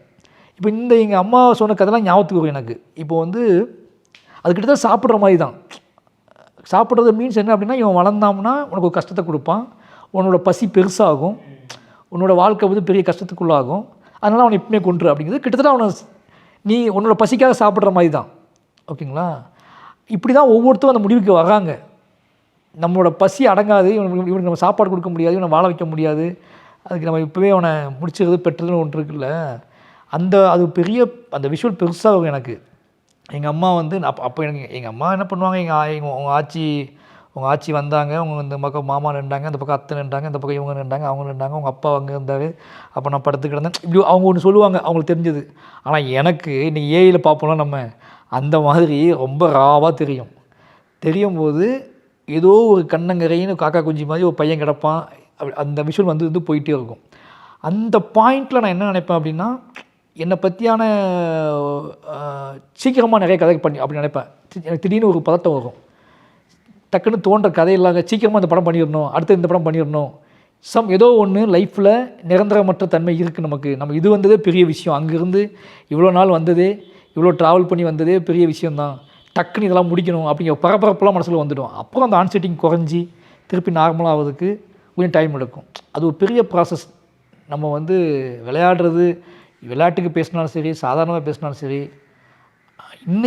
இன்றைக்குள்ள பக்குவம், இன்றைக்கி இந்த வெற்றி அடைஞ்சதுக்கப்புறம் அம்மா அப்பா அதை ஜாலியாக பேசுகிறாங்க. அன்றைக்கி அது எவ்வளோ பெயின்ஃபுல்லாக இருந்திருக்கும் அப்படிங்கிறத நான் உணராமலாம் இருக்க முடியாது. அம்மா சொல்லுவாங்க, அம்மா கிண்டல் அடிப்பாங்க, கலாய்ப்பாங்க, ஆனால் அவங்க கண்ணில் அது இருக்காது. அந்த கண்ணில் அந்த பெயின் இருக்குது, நான் உணர்ந்துருக்கேன் நிறைய. பரியரும் பெருமாள், கர்ணன், மாமன்னன், வாழை, பைசன், இந்த 5 படங்களில் உங்களுக்கு க்ரியேட்டிவ் சாட்டிஸ்ஃபேக்ஷன் எந்த படத்தில் ரொம்ப ரொம்ப கிடச்சதுன்னு கேட்டால் எதை சொல்லுவீங்க? க்ரியேட்டிவ் சாட்டிஸ்ஃபேக்ஷன் அப்படி எல்லா படத்துக்கும் நம்ம என்ன பிளான் பண்ணுறோமோ அதை தான் எடுக்கிறோம். பரியரும் பெருமாள் வந்து எனக்கு வந்து ஒரு சேலஞ்ச். என்னென்னா, மற்ற படங்கள் எடுக்கிறதுக்கு எனக்கு வசதி வாய்ப்புகள் இருந்திருக்கு, அதை உருவாக்குவதுக்கு சப்போர்ட் இருந்திருக்கு. Pariyerum Perumal only me and Ranjith அண்ணா மட்டும்தான். நானும் அவரும் உன்னை நம்பணும், உன்னை பிலீவ் பண்ணோம். எங்கள் கையில் இந்த காசு வச்சுக்கிட்டு நாங்கள் ஒரு வேலை பார்த்தோம். அன்றைக்குள்ளே நிறைய சிக்கல்கள், இந்த படம் சரியாக வருமா வந்து அன்றைக்கி எனக்கு ஃபஸ்ட்டு படம் வேறு, என்னை நம்பணும், எனக்கு கிராஃப்ட்டு, என்னோடய சினிமாவை நான் கண்டுபிடிக்கணும், இதெல்லாம் தாண்டி மக்களுக்கு இந்த விஷயத்தை கடத்தணும் அப்படின்னு ஒரு பெரிய சவால். ரொம்ப வேகம், பெரிய உழைப்பு, கண்மூடித்தனமான உழைப்பு. நம்ம வந்து இன்றைக்கி இவ்வளோ நிதானமும் மெச்சூர்னஸ் அன்றைக்கி கிடையாது. ஆனாலும் ஏதோ வகையில் என்னோடய ஆர்ட் ஃபார்ம் அதை சரியாக செஞ்சுருக்கு அப்படிங்கிறது நான் வந்து எடிட்டிங் டேபிளில் தான் பார்த்தேன். நான் ஏதோ வேகமாக எடுத்துக்கிட்டு இருந்தேன். ஜஸ்ட் 40 days தான் அந்த படம் எடுத்தோம், ஓகேங்களா? ஆனால் அதுக்குள்ளே நான் நிறைய எடுத்துட்டேன். அப்போ நிறைய எடுக்கும்போது என்ன கன்ஃபியூஸ் ஆச்சுன்னா, என்னோடய ஸ்பாட்டில் வேலை பார்த்தவங்க எல்லாருமே நான் எதையோ ஒரு ஷார்ட் டிவிஷன் எதுவுமே இல்லாமல், ஒரு பிளானே இல்லாமல் என்னென்னமோ எடுக்கிறேன், ஓடி போய் எடுக்கிறேன். அதாவது எப்படின்னா, இந்த குழந்தைங்க வந்து ஒரு ப்ளே ஸ்டேஷனுக்கு போயிட்டுனா ஓடி போய் எல்லாமே சினிமா பார்ப்பாங்கல்ல, அது மாதிரி கேமரா தூக்கிட்டு இவன் ஓடி என்னென்னமோ எடுக்கிறான், இது எப்படி சினிமாவாக மாறும் அப்படின்னு எல்லோரும் நினச்சிட்டு இருக்கும்போது, எனக்குள்ளே இருந்த அந்த ஆர்ட் ஃபார்ம் தான் அது டக்குன்னு நான் முடிவு எடுத்தது. எனக்கு அப்போ தெரியல, பட் எனக்குமே பயம் இருந்துச்சு. எடுத்து முடிச்சுட்டு லாஸ்ட் நாள் ஷூட் முடிச்சுட்டு வரும்போதெல்லாம் நம்ம என்ன எடுத்துருக்கோம், இது என்ன சொல்கிறது, அது அவ்வளோ பெரிய பெயினாக இருந்துச்சு எனக்கு. நம்ம பாட்டு 40 நாள் எடுத்து முடிச்சிட்டோம், இது முழு படமாக மாறிருந்துச்சா மாறலையா அப்படின்னு தோணும். பட் எடிட்டிங் டேபிள் பார்க்கும்போது தான் எனக்கு வந்து நம்மளை அறியாமலே நம்ம வந்து இவ்வளோ விஷயத்தை கேப்சர் பண்ணியிருக்கோம். அந்த கேப்சர் ஒன்றுக்குமே தொடர்பு இருக்குது. அந்த தொடர்பு ஒன்றுமே ஒரு எமோஷனில் கண்ட்ரோல் பண்ணுது. அது ஃபைனலி ஒரு பார்வையாளனை வந்து இவ்வளோ டிஸ்டர்ப் பண்ணியிருக்கு. நம்ம ஏதோ வகையில் நமக்குள்ளே நமக்குள்ளே ரொம்ப நாளாக ஊறி போன ஒரு கலை வடிவம் தான் இது நம்மளை வந்து ஒரு சேஃப் சோனு கொண்டு வந்திருக்கு அப்படிங்கிற அந்த மேஜிக்கை உணர்ந்தது இருக்குல்ல. அதுக்கப்புறம் நம்ம ஒன்று ஒன்றா பார்த்து பிளான் பண்ணி ஒன்று பண்ணோம். ஆனால் பரியேறும் பெருமாள் நடந்தது வந்து இந்த கம்ப்ளீட் எனக்கே ஒரு என்ன சொல்கிறது, ஒரு பித்து நிலையான ஒரு மேஜிக். நான் என்னை மட்டுமே நம்பிக்கிட்டு சரி செத்தாலும் பரவாயில்ல, இருந்தாலும் பரவாயில்ல, ஏதாவது செய்வோம் அப்படின்னு செய்வோம்ல. ஆனால் அது ஒரு முழு கலை வடிவம் மாதிரி மக்களால் கொண்டாடப்படும் போது நீங்கள் ஒன்று உணர்வீங்கள்ல, அப்போது நம்ம ஏதோ வகையில் நம்ம வாழ்க்கைக்குள்ளே நம்ம அம்மா அப்பா, நம்ம நண்பர்கள், இந்த சமூகம் அல்லது என்னோடய டைரக்டர், இவங்க எல்லாரும் எனக்குள்ளே ஏதோ ஒன்று புகுத்தின ஒரு விஷயம் இருக்குல்ல. நான் நேசித்த மனிதர்கள் எனக்கு புகுத்தின ஒரு விஷயம் வந்து என்னைய கரெக்டாக ரன் பண்ண வச்சுருக்கு, கரெக்டாக என்னை ஓட வச்சுருக்கு அப்படிங்கிறத புரிதல் எனக்கு வந்துச்சு. அது முக்கியமாக சொன்னால் எங்கள் டைரக்டர் ஏன் இந்த இடத்த சொல்கிறேன் அப்படின்னா, இந்த கம்ப்ளீட்டாக நான் ஒரு 4 நாள் ஷூட்டிங் ஆரம்பித்த 4 நாளே நான் சொல்லிட்டேன், எனக்கு சினிமா வரலன்னு சொல்கிறாங்க, எனக்கு எடுக்க தெரியலன்னு சொல்கிறாங்க அப்படின்னு சொல்லிட்டேன். இது ரஞ்சித்தை சொல்கிறீங்க, ராம சொல்கிறீங்க? ராம் சார்ட்டை ஃபோன் பண்ணி நான் 4 நாள் ஷூட்டிங் அப்பவுமே சொல்லிட்டேன், எனக்கு எடுக்க தெரியலன்னு சொல்கிறாங்க, எனக்கு சினிமா வரலன்னு சொல்கிறாங்க அப்படின்னு சொல்லி. அப்போ அவர் சொன்னார், அவர் ஃபஸ்ட் நாள்லாம் வந்தார் ஷூட்டிங் ஸ்பாட்டுக்கு. ஃபஸ்ட் நாள் வந்துட்டு வாழ்த்து சொல்லிட்டுலாம் போயிட்டார். பட் 4 நாள் கழிச்சு நான் அப்படி ஃபோன் பண்ண எதிர்பார்க்கவே இல்லை அவர். அப்போது அப்போ சொல்லுவார் அவர் நிறைய விஷயம் சொன்னார் நைட்டு. அது முக்கியமான விஷயம் என்னென்னா, இவங்க அம்மா கூட வேலைக்கு போவேன், காட்டு வேலைக்கு போவேன், அந்த வேலைக்கு போவேன், காய்ச்சல் முக்க போயிருக்கேன், அங்கே போயிருக்கேன், அப்போல்லாம் நீ எப்படா வேலை பார்ப்பா, அப்படி போய் வேலை பார்த்துட்டு வாயண்டா, இது என்னடா போச்சு எனக்கு புரியலடா இது. உன்கிட்ட ஒரு வேலை, இப்போ இது வரைக்கும் நான் சினிமாவில் உன்கிட்ட நான் என்ன நம்புகிறேன் அப்படின்னா, நான் உன்கிட்ட ஒரு வேலை கொடுத்தா அந்த வேலையை நீ கரெக்டாக செஞ்சு முடிச்சிடுவேன், ஓகேவா? அது மாதிரி இந்த வேலையை செஞ்சு. இப்போ நான் வந்து ஒரு உதாரணம் சொன்னார் என்கிட்ட அவர். நான் தங்கமீனுக்காக கேரளாவுக்கு லொக்கேஷன் பார்க்க நான் தனியாக தான் போனேன் ஃபஸ்ட்டு. அங்கே உள்ள பர்மிஷன் எல்லாம் நான் தான் வாங்கினேன் போய். எனக்கு இங்கிலீஷ் பெருசாக தெரியாது, எனக்கு பெருசாக நாலேஜ் எக்ஸ்போசரும் கிடையாது. இப்போது அந்த தங்கமீன்களப்போ இங்கே வேறு ஒரு ஸ்டேட்டுக்கு போய் அங்கே உள்ள மனிதர்கள்லாம் பார்த்து, அது வைல்டு கிட்டத்தட்ட செம்பராப்பிக்கெலாம் பர்மிஷன் வாங்கினேன். அப்போது நீ அனுப்பிவிட்டல, நீ போய் எல்லாத்தையும் பண்ணிவிட்டு நீ தானே பண்ண எல்லாமே. அப்போ இப்போ அதே மாதிரி இதுக்கு போயிருக்க, நீ உன் மேலே பண்ண வேண்டியதாண்டா, ஃபைனலி பார்த்துக்கலாம்டா அப்படிங்கிற மாதிரி தான் ஒன்று பேசி முடித்து அனுப்புனார். ஒரு விஷயம் தெளிவாக புரிஞ்சுக்கோ, நீ உனக்கு என்ன தோணுதோ, உனக்கு என்ன வரணும், உன்னோட ஃப்ரேம்குள்ளே என்ன இருக்குன்னு நினைக்கிறியோ அதை ஃப்ரேம் வச்சு கண்டுபிடிச்சி உன் பாட்டில் வேலையை முடிச்சுட்டு வா. யாருக்கும் ஃபோன் பண்ணி இது எனக்கு வரலன்னு சொல்லிகிட்டு இருக்காது, அவள் வேலையை பாரு அப்படின்ட்டு. அந்த ப்ராசஸ்லேருந்து நான் வந்து போயிட்டேன். பட் ஃபஸ்ட் நாள் படம் பார்க்கும்போது பரியேறும் படம் பார்த்துட்டு அவர் அந்த கிஸ் பண்ணலேருந்து அப்போ தான் புரிஞ்சிச்சு, நமக்குள்ளே நம்ம கண்மூடித்தனமாக இல்லை வேகமாக இல்லை வந்து முட்டாள்தனமாக கூட ஏதாவது ஒரு விஷயம் செஞ்சுக்கிட்டு போயிட்டே இருந்தால் கூட நமக்குள்ளே ஆல்ரெடி உள்ளே புகுத்தப்பட்ட நல்ல விஷயங்கள் ஏதாவது வகையில் நம்ம கூட்டிகிட்டு போய் எங்கேயாவது ஒரு இடத்துல கரெக்டாக கொண்டு சேர்த்துருவோம் அப்படிங்கிற நம்பிக்கை இருக்குல்ல, அது பரியேறும் தான் கொடுத்துச்சு எனக்கு மேஜிக். ஸோ அதுக்கப்புறம் ஒரு படமும் வந்து லைக் சில சமயம் சில டைரக்டர்ஸ்க்கு நடக்கும்ல, தட் இஸ் ஐயோ இந்த படம் வந்து நம்ம கைவிட்டு போயிட்டுருக்கு, ஏதோ சரியாக நடக்கலை, அந்த மாதிரி ஒரு ஃபீலிங் வந்ததே இல்லை? நான் விடவே இல்லை. அதுக்கப்புறம் பரியேறும் என்கிட்ட வந்து பிடுங்க ட்ரை பண்ணாங்க. இப்போ ரஞ்சித் என்ன சொன்னார், நீ விட்டுறாத அப்படின்னாரு. பிடுங்க ட்ரை பண்ணாங்க மீன்ஸ் அவங்க எல்லாத்துக்கும் நான் ஃபஸ்ட் பட டைரக்டர்ஸ், என்னோடய ஆர்டிஸ்ட்டு, என்னோட டெக்னீஷியன் டீம் எல்லாமே ஆளாளுக்கு ஒன்று சொல்லுவாங்க, அவங்களாம் வேலை பார்த்தவங்க ஆல்ரெடி. இது ஓம் படம்டா, நீ விட்டுறாதடா அப்படின்னு ரஞ்சித் நான் சொன்னார். அங்கே பிடிச்சவன் தான் நான், ஓகேங்களா? இப்போ வரைக்கும் என் படத்தை என் கையை விட்டு போனதே கிடையாது. என்னோடய சக்ஸஸ் இப்போ நான் யோசித்தோம்னா இந்த வீடு காருக்கெல்லாம் கிடையாது, என்னோடய படைப்பு என் கைக்குள்ளே இருக்குது அப்படிங்கிறது தான் சக்ஸஸ். என் கூட வரக்கூடிய இதுக்கப்புறம் ஒர்க் பண்ணக்கூடியவங்களுக்கும் அது தெரியும் அப்படிங்கிறது தான். மாரி செல்வராஜ்கிட்ட போய் படம் பண்ணோம் அப்படின்னா வச்சுருப்பாரு, அதுதான் இருக்கும் அப்படின்னு அவங்க நம்புகிறாங்கல்ல, நம்பி வந்தால் அவங்க கூட தான் நான் வேலை பார்க்க போகிறேன். அப்படி நம்பக்கூடிய கலைஞர்கள், நண்பர்கள், ஹீரோக்கள் எனக்கு கிடச்சிருக்காங்க அப்படிங்கிறது எனக்கு ஒரு சந்தோஷம் இருக்குது. இப்போ த்ருவ் விக்ரம் இந்த படத்தோட ஹீரோ, அவர் வந்து ஒரு சிட்டியிலே வளர்ந்த ஒரு பையன். அவரை வச்சு ஒரு படம் எடுக்கணும்னா இப்போ நீங்கள் வந்து ஒரு ஆடிஷன் மாதிரி எடுப்பீங்களா? இவர் நம்ம கதைக்குள்ளே பொருந்துவாரா, இல்லை உங்களுக்குள்ளேயே ஒரு நம்பிக்கை இருக்கா, எப்படியாவது இந்த பையனை மாற்றிடலாம் அப்படின்ட்டு ஒரு கான்ஃபிடென்ஸ் இருக்குமா? இப்போ நம்ம ஊரில் என்ன ஒரு அபிப்பிராயம் இருக்குன்னா, இப்போ ஏன் நிறைய பேர் கேட்பாங்க, ஃபஸ்ட் ஆப்ஷன் இப்படி கேட்பாங்க, பைசன் பண்ணலான்ட்ருக்கேன் அப்படின்னு நம்ம யார்கிட்ட தெரிஞ்சோட சொல்லும்போது, யார் ஹீரோ த்ருவ் எப்படிங்க அவ்வளோ கலராக இருப்பார். ஃபஸ்ட் ஆப்ஷன் அவங்க கலரை முதல்ல காரணம் சொல்லுவாங்க, ஏன் நம்ம ஊரில் கலராக ஆளே இல்லையா அப்படின்னு. நான் திருநெல்வேலிக்கு போனீங்கன்னா இங்கே அவ்வளோ பேர் கலராக இருக்காங்க, த்ருவை விட கலரானவங்க திருநெல்வேலியில் இருக்காங்க. ஆனால் இங்கே மனநிலை எப்படி இருக்குது அப்படின்னா, இந்த மாதிரியான கதைகள் பண்ணும்போது அதுக்குள்ளே கலரான ஒரு பையன் இருக்க முடியாது அப்படின்னு நினைக்கிறாங்க அவங்க. ஆனால் அதுவே நான் வந்து கலாய்ச்சிட்டுருவேன் நான். என்ன அப்படின்னா, அவங்க அந்த நிலத்தில் வாழ்ந்து, அந்த நிலத்தில் வேலை செஞ்சு, அந்த நிலத்தில் உழுது, அந்த நிலத்தில் நடந்து, அந்த நிலத்தில் சண்டை போட்டு, அந்த உடல்மொழியோடு இல்லைன்னா மட்டும்தான் நீங்கள் இந்த கேள்வி கேட்கணும் என்கிட்ட. அவன் கலராக இருக்கானே அப்படிங்கிறதுக்கு அவன் அழகாக இருக்கானே, இல்லை நான் உங்களை சொல்லலை, அதாவது கலராக இருக்கானே அவன் அழகாக இருக்கானுங்கிற கேள்வி நியாயமற்ற கேள்வி. அவனோட வயக்காட்டில் உள்றவனோட உடல்மொழி இப்படி இருக்காதுன்னு கேட்டிங்கன்னா அது நான் பொறுப்பு. அப்போ நான் யாரை சூஸ் பண்ண என்ன பண்ணணும்னா, என்கிட்ட ஒரு நம்பிக்கை இருக்குது. நம்ம அவங்க மூலையை நீ நம்பினாங்கன்னா, அந்த ஆர்டிஸ்ட்டை வந்து நீ நம்பிட்டாங்க அப்படின்னா, என்னோடய கதையவும் என்னையும் நம்பிட்டாங்கன்னா, இவர் பார்த்துக்குவாருன்னு நம்பிட்டாங்கன்னா, நான் அதை எவ்வளோ ஆழத்துக்கும் நான் போய் அதை மாற்ற முயற்சி பண்ணிகிட்டே இருப்பேன். அதில் கம்ப்ளீட் பண்ணி தான் நான் வந்து என்னோடய ப்ராடக்டை என்னோடய படங்கள்லாம் வெளியே வருது.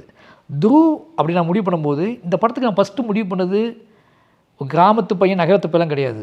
இந்த படத்தை பண்ணணும் அப்படின்னா அவனுக்கு உடல் சக்தி பயங்கரமாக இருக்கணும், எனர்ஜி இருக்கணும், இல்லை வெறி இருக்கணும். சினிமாவில் இது சினிமா தானே, அதுக்கு ஏன் இது போதாதா அப்படிங்கிற நினப்பு இருக்கவே கூடாது. சரி, இந்த படம் எடுக்கணும்னு இந்த டைரக்டர் ஆசைப்படுறாரு. இந்த படத்துக்கு அவர் கேட்குற உழைப்பை நம்ம கொடுக்க முடியுமா, அப்படி கொடுக்கக்கூடிய ஹீரோ இருக்காங்களா, நீ கொடுப்பையா அப்படின்னு நான் கேட்டு வந்த துருவம். அப்போ துருவை நான் சூஸ் பண்ணுற மெயின் ரீசன் அவங்ககிட்ட இருக்க வெறியும், அவங்ககிட்ட இருக்க எனர்ஜியும், அவங்களோட உடல் அமைப்பும் தான் மெயின். இதுதான் ஃபஸ்ட்டு சாய்ஸ் எனக்கு. அதுக்கப்புறம் அவன் ரெண்டாவது சாய்ஸ், அவன் முழுசாக இந்த கதையை நம்புகிறான், என்னோடய கிராஃப்டை நம்புகிறான், என்னோடய சினிமாவை நம்புகிறான். இப்போ 2 பேரும் சேர்ந்து மீட் பண்ணும்போது நான் அவன்கிட்ட ஃபுல் விளக்கம் கொடுக்குறேன். இதுதான் இப்படி தான் இருக்கும், இதோட ப்ராசஸ்ஸு, இதோட வேலைகள் இப்படி தான் இருக்கும், நீ முடிவு பண்ணு. ஓகே, நீங்கள் உங்களுக்கு இந்த படம் பண்ணியாகணும் நீங்கள் இவ்வளோ ஆசையாக இருக்கும்போது நான் பண்ணுறேன். இப்படி தான் அது ஆரம்பிச்சிச்சு. அப்போது எனக்கு உள்ளே வந்ததுக்கப்புறம் அவன் டோட்டலாக துருவா வந்து அவன் வரது எப்படி வருதுன்னா, கிட்டத்தட்ட நம்ம ஸ்கூலுக்கு போவோம்ல, ஃபஸ்ட் நாள் கூட ஸ்கூலுக்கு விடுவோம்ல, டீச்சரை நம்பி தான் நம்ம போகிறோம். நம்ம வந்து ஒன்றுமே தெரியாத, ஒரு மொழியே தெரியாத, பேபேன்னு பேசக்கூடிய அம்மா அப்பா தவிர எதுவுமே தெரியாத ஸ்கூலே போனால் ஸ்கூலில் ஒன்று விட்றோம். அந்த ஸ்கூலில் தான் அவ்வளோ மொழியும் கற்றுக் கொடுக்குறாங்க, அவ்வளோ அறிவையும் கற்றுக் கொடுக்குறாங்க. அது மாதிரி எந்த திருநெல்வேலி பற்றி, திருநெல்வேலிய வாழ்க்கையை பற்றி, திருநெல்வேலியோட மனிதர்களை பற்றி தெரியாத துருவ் ஒரு டீச்சராக என்கிட்ட வராப்புல. அதை நான் செய்கிறேன், அதை சரி பண்ணுறேன். இப்போ நீங்கள் படமாக பார்க்கும்போது அதை நாங்கள் 2 பேரும் சேர்ந்து சரியாக பண்ணியிருக்கோமா, பாஸ் பண்ணியிருக்கோமா இல்லையா அப்படிங்கிறத மக்கள் தான் முடிவு பண்ணணும். அவ்வளோதான். இப்போ நீங்கள் அடுத்தடுத்து பண்ணுற படங்கள் வந்து என்னன்னு நான் கேட்கல, பட் ஆனால் ரூமர்ஸ் வந்துகிட்டே இருக்குது. இன்பநிதியோட ஒரு படம் பண்ணுறீங்கன்னு வந்துட்டுருக்கு, தனுஷோட ஒரு படம்னு வந்துட்டுருக்கு, கார்த்தியோட ஒரு படம்னு வந்துட்டுருக்கு. இந்த மாதிரி லைனாக ஏதோ சொல்லிகிட்டே இருக்காங்க. உங்ககிட்ட அவ்வளோ ஒன்லைன்ஸ் அப்படியே இருக்குமா, இல்லை சரி ஒரு சைன் பண்ணிட்டு அப்புறம் என்ன பண்ணலான்னு யோசிப்பீங்களா, எப்படி, ஹவு டு யூ? அப்படின்னு இல்லை, தனுஷ் சாருக்கு நம்ம வந்து முன்னாடியே கதை சொல்லி நான் அதை ரெடி பண்ணியாச்சு. இப்போ அடுத்த படம் அந்த படம் தான் பண்ண போகிறேன் நெக்ஸ்ட்டு. பட் இவங்க எல்லாருமே வந்து என்ன அப்படின்னா, உறுதியாக நம்புகிறாங்க என்கிட்ட ஒரு கதை இருக்கும் அப்படின்னு சொல்லி. நானும் உறுதியாக இருக்கேன், கதைகள் பிரச்சனை கிடையாது. நிறைய கதைகள் நம்மகிட்ட இருக்குது, கதை பிரச்சனை கிடையாது. அவங்களுக்கும் அது தெரியும். கதைனா என்ன, வாழ்வு தானே, வாழ்வும் புரிதலும் தானே. வாழ்வும் புரிதல்னால் நீங்கள் வந்து உலகத்தில் நம்ம டெய்லி வாழ்ந்துக்கிட்டு இருக்கோம். இன்றைக்கி வந்து முன்னாடியாவது நம்ம ஊரை மட்டும் தான் நம்ம வாழ்வோம், நம்ம ஊரை பற்றி மட்டும் தான் நம்மளுக்கு தெரியும். ஆனால் இன்றைக்கி இந்த உலகத்தோட எல்லா எல்லையும் பற்றி எல்லாத்துக்கும் தெரியும். எந்த சம்பவத்தையும் எங்கேருந்து கூட எடுத்து வரலாம். அப்போ கதை கண்டுபிடிக்கிறது ரொம்ப ஈஸி. அந்த கதையை இன்றைக்கி உள்ள மனிதர்களுக்கு தேவையானதாக மாற்றுவதும், அதை கரெக்டாக அவங்க புரிந்து கொள்கிற மாதிரி மாற்றி சினிமாவாக கிராஃப்ட் பண்ணுறது தான் முக்கியமான வேலை. அதை செஞ்சுருவோன்னு அவங்க நம்புகிறாங்க. நானும் அவங்களுக்கு தகுந்த மாதிரியான ஒரு கதையை நம்மளால் உருவாக்க முடியும் அப்படிங்கிற நம்பிக்கை எனக்கு இருக்குது. பட் ஆனால் நான் வந்து இவங்க எல்லாத்தையுமே கதை சொல்லிட்டு கிட்டத்தட்ட லைன்லாம் அப்பப்போ சொல்லி லைன்லாம் ஓகே பண்ணது தான் எல்லாமே. அதனால் வந்து எனக்கிட்ட அது இல்லைன்னா நான் அவங்கள்ட்ட சொல்ல மாட்டேன். இது இருக்குது, இப்படி ஒரு கதை இருக்குதுன்னா நான் நீங்கள் நினைக்கிற மாதிரி சும்மா சைன் பண்ணிட்டு அப்போ கதை பார்த்துக்கலான்னு இது யார்ட்டையும் நான் பண்ணலை, அப்படி பண்ணலை. ஏன்னா எனக்கு நல்லா தெரியும், அதுக்கப்புறம் நான் வந்து ஒரு சொல்கிற கதை அவங்களுக்கு செட் ஆகலை அப்படின்னா எனக்கு அது தப்பாகிடும், மைண்டு அப்செட் ஆகிடும். இதுதான் கதை, இதுதான் பேக்ட்ராப்பு, இதுக்குள்ளே நீங்கள் இருப்பீங்க, இந்த வேர்ல்டு அப்படின்னு நான் சொல்லி, ஓ சூப்பர் சார் நம்ம இதை பண்ணலாம் சார், இதை பெருசாகி பண்ணலாம் சார் அப்படி சொன்னால் தான் எனக்கு அடுத்த மூவ் ஆன் ஸ்டார்ட்டே ஆகும். அதுக்கு முன்னாடியே நான் வந்து அவங்களை சைன் பண்ணிவிட்டு சரி அப்போ பார்த்துக்கலாம் அப்படிலாம் போக மாட்டேன். அதனால் இது வந்து இது எல்லாமே பிளான் பண்ணி கதை வச்சுக்க கதை தான். இப்போது பைசன் வந்து ஒரு நீங்கள் வந்து பார்த்து ரசித்த ஒரு கபடி பிளேயரோட கதை, அந்த கதை என்னன்னு நான் கேட்கல. பட் இது வந்து நீங்கள் வந்து பார்த்து ரொம்ப கொண்டாடப்பட்ட ஒரு இதோட கதை. இப்போ வந்து அந்த படத்தை வந்து நீங்கள் அந்த கதையை வந்து நம்ம படமாக்கலாம் அப்படின்னு சொல்கிறீங்க. அந்த படமாக்குதலுக்கு ஒரு டைமிங் வேணுமா? தட் இஸ் இப்போ வந்து நீங்கள் வந்து லெட்ஸ் சே இப்போ நீங்கள் தனுஷ்கிட்ட ஒரு கதை சொல்லியிருக்கீங்க, அந்த கதை வந்து ஒரு மைண்ட் செட் வேணுமா அந்த கதையை என்டர் பண்ணுறதுக்கு? ஆமாம், கண்டிப்பாக. ஸோ இப்போ நீங்கள் அந்த தனுஷ் படம் நீங்கள் பண்ணுறீங்கன்னு வச்சுக்கோங்க, இதை நான் ஜஸ்ட் ஹைப்பத்தட்டிக்கலாக கேட்குறேன். அப்போ நீங்கள் அந்த டேட்ஸ் கிட்ட வருது, ஆனால் நீங்கள் அந்த ஸ்கிரிப்டில் உங்கள் மைண்டு இல்லை, வேறு ஏதோ ஒரு இடத்துக்கு போயிட்டே இருக்குது அப்படின்னா அதை எப்படி நீங்கள் ஹேண்டில் பண்ணுவீங்க? அப்படி பண்ணது தான் வாழை. இப்போ மாமன்னன் முடிச்சுட்டு நான் பைசன் பண்ணுறது தான் பிளானு. ஆனால் வாழை என்னை துன்புறுத்திக்கிட்டே இருந்துச்சு, என்னை டிஸ்டர்ப் பண்ணிகிட்டே இருந்துச்சு. நான் யோசிச்சு பார்த்தீங்கன்னா வாழை வந்து சின்ன பசங்களை வச்சு நான் படம் எடுக்கணும். இப்போ எனக்கு வேலை அதிகம். என்னோட மாமன்னனில் நான் கொஞ்சம் ரொம்ப கம்ஃபர்ட்டாக பார்த்த வேலையிலேருந்து டக்குனு இறங்கி கீழே போய் வேலை பார்க்கணும். ஆனால் பைசன் வேறு ஒன்று. அப்போ யோசிக்கும் போது நான் வாழை பண்ணுன்னு டார்ச்சர் பண்ணுறது உளவியல். அது எப்போ பார்த்தாலும் இது எப்படா பண்ணுறதுன்னு ஒன்று. அப்போ நான் எல்லாத்தையும் கேட்குறேன், நான் வாழை பண்ணிட்டு வந்துட்டுமான்னு கேட்குறேன். அப்போ அப்படி பண்ண வச்ச படம் தான் வாழை. ஓகேங்களா? பட் பைசன் வந்து நான் ஏன் அப்படி முடிவு பண்ணேன்னா, நிறைய எனக்கு உளவியலாம் முதல்ல பைசன் இன்றைக்கி நான் பண்ணலன்னு வச்சுக்கோங்களேன், இன்னும் ஒரு 3 வருஷம் தள்ளி போச்சு அந்த பைசன் படம் என்னால் பண்ண முடியாது. அது அப்படியே ஒரு படம். ஏன் சொல்கிறீங்க? ஏன்னா அதுக்கு ஒரு டைரக்டருக்கே ஒரு பெரிய உடல் உழைப்பு தேவைப்படும். நான் பண்ண படத்துலேயே என்னோடய பெரும் உழைப்பை வாங்கின படம் பைசன். அது நீங்கள் படம் வந்ததுக்கப்புறம் தெரியும். அது ஏன் அப்படி சொல்கிறேன் அப்படின்னா, மெயின் ரீசன் உங்கள்கிட்ட எனர்ஜி இல்லைன்னா இப்படி ஒரு படத்தில் எடுக்க முடியாது. நீங்கள் உட்காந்துட்டு சேரில் உட்காந்துக்கிட்டு மானிட்டர் முன்னாடி உட்காந்துக்கிட்டு ready go start ready camera அப்படி பண்ண முடிய படம் கிடையாது. நாம் அல்லது அங்கே ஒவ்வொரு ஆர்டிஸ்ட்டும் என்ன பண்ணுறாங்களோ அந்த இடத்துக்குள்ளேயே போய் அந்த கிரவுண்ட்லேயே போய் அவங்களோட எல்லா விஷயத்தையும் நின்று முழுக்க அவங்க என்னெல்லாம் செய்கிறாங்களோ அதெல்லாம் நான் இவங்க எல்லாருமே புதுசு. நான் என்ன செய்கிறேனோ அதை தான் செய்ய ரெடியாக இருக்காங்க. அங்கே அவங்க என்ன பண்ணுறாங்கன்னா, நான் அசைஞ்சால் தான் அவன் அசைகிறாங்க. அப்படிங்கிற இடத்துல அந்த படம் வந்து நின்றுடுச்சு. துருவெலாம் கிட்டத்தட்ட வந்து எப்படி ஆகிட்டாப்லன்னா, நான் அசைஞ்சால் தான் அவன் அசைவான். ஏதாவது தப்பாக பண்ணிடக்கூடாதுங்கிற பயம் வந்து அவனுக்கு அதிகமாகிடுச்சு. நம்மளோட இன்டர்பிரட் எதுவுமே பண்ணக்கூடாதுன்னு சொல்லிட்டு. அப்போ எனக்கு அது இன்னும் கான்ஃபிடென்ட்டாக எனக்கு இன்னும் அது பெரிய பொறுப்பாகிடுச்சு. அப்போ என்ன ஆச்சுன்னா, நான் இந்த படம் முடித்தோடனே துருட்டா தான் சொன்னேன், நல்ல வேளை இந்த படத்தை பண்ணிட்டோம், நல்ல வேளை நீ எனக்கு கிடச்ச, நீ இல்லைனாலும் இந்த படத்தை பண்ண முடியாது. ஓகேங்களா? இன்னொரு இந்த படத்தை ஒரு 2 வருஷம் கழிச்சோ 3 வருஷம் கழிச்சோ இந்த படத்தை பண்ணிக்கவே முடியாது லைஃப்பில். நல்ல வேளை நான் இப்போ உடல் சக்தியோடு இருந்தேன், உடல் திறனோடு இருந்தேன், இந்த படத்தை நான் பண்ணி முடிச்சிட்டேன் அப்படிங்கிற ஒரு பெரிய சந்தோஷம் எனக்கு உண்டு. அப்போ திருப்பி நான் அடுத்த படத்துக்கு நான் போகும்போது என்னென்னா, முதல்ல நான் என்ன யோசிப்பேன்னா, இந்த படத்தை பண்ணுவதற்கான சக்தி என்கிட்ட இருக்கான்னு தான் யோசிப்பேன். இப்போ வாழை வந்து நான் பைசன் பண்ணி மாமன்னன் பண்ணி முடிச்சுட்டு நான் டயர்டாக ஃபீல் ஆகிருப்பேன்னு வச்சுக்கோங்களேன், நான் வாழை பண்ணியிருக்கவே மாட்டேன். ஏன்னா நீங்கள் யோசிப்பாங்க, நம்ம நினைக்கிறோம் டேரக்டர் அப்படிங்கிறது ஸ்பாட்டில் போய் உட்காந்து மானிட்டர் முன்னாடி உட்காந்து, நான் இதுக்கு எந்த படமும் அப்படி பண்ணலை. எல்லாமே நான் இறங்கி பண்ணனால எனக்கு என் உடம்புல வந்து எனர்ஜி இருந்தால் மட்டும்தான் பண்ண முடியும். வாழை டக்குனு இப்போ பண்ண முடியும். இதுக்கப்புறம் தாண்டிச்சுன்னா நம்மளால் திருப்பி அந்த வயக்காட்டுக்குள்ளே போய் அந்த சகதிக்குள்ளே போய் அந்த மண்ணுக்குள்ளே போய் பசங்களை ரெடி பண்ணி செமந்து அதெல்லாம் பண்ண முடியுமான்னு தெரியலையே அப்படிங்கிற பயத்தில் பண்ணது தான் வாழை. அதே மாதிரி பண்ணது தான் பைசன். அந்த எனர்ஜி, ஆனால் இன்னும் சொல்லணும்னா பைசன் பண்ணுறதுக்கான எனர்ஜி வாழை தான் கொடுத்துச்சு. ஏன் கொடுத்துச்சு அப்படின்னா, நான் ரொம்ப நாள் கழித்து என்னோடய லேண்டுக்கு போய் என் நிலத்துக்கு போய் குழந்தைங்கள வச்சுக்கிட்டு அந்த சுமையை வச்சுக்கிட்டு நான் ஆடி வேலை செஞ்சேன்ல, அப்போ கிடச்ச எனர்ஜி ஒன்று இருக்குல்ல, அந்த புழுதிக்குள்ளே புரண்டு எந்திரிச்சேன்ல, அப்போ உடனே தோணுச்சு, உடனே நம்ம பைசன் ஸ்டார்ட் பண்ணிடணும். உடம்பு பழைய மாதிரி என்னோடய உடம்பும் மனசும் என் ஊரோட என் புழுதியோட என் மண்ணோட மெர்ஜ் ஆகிடுச்சு வாழை பண்ணும்போது.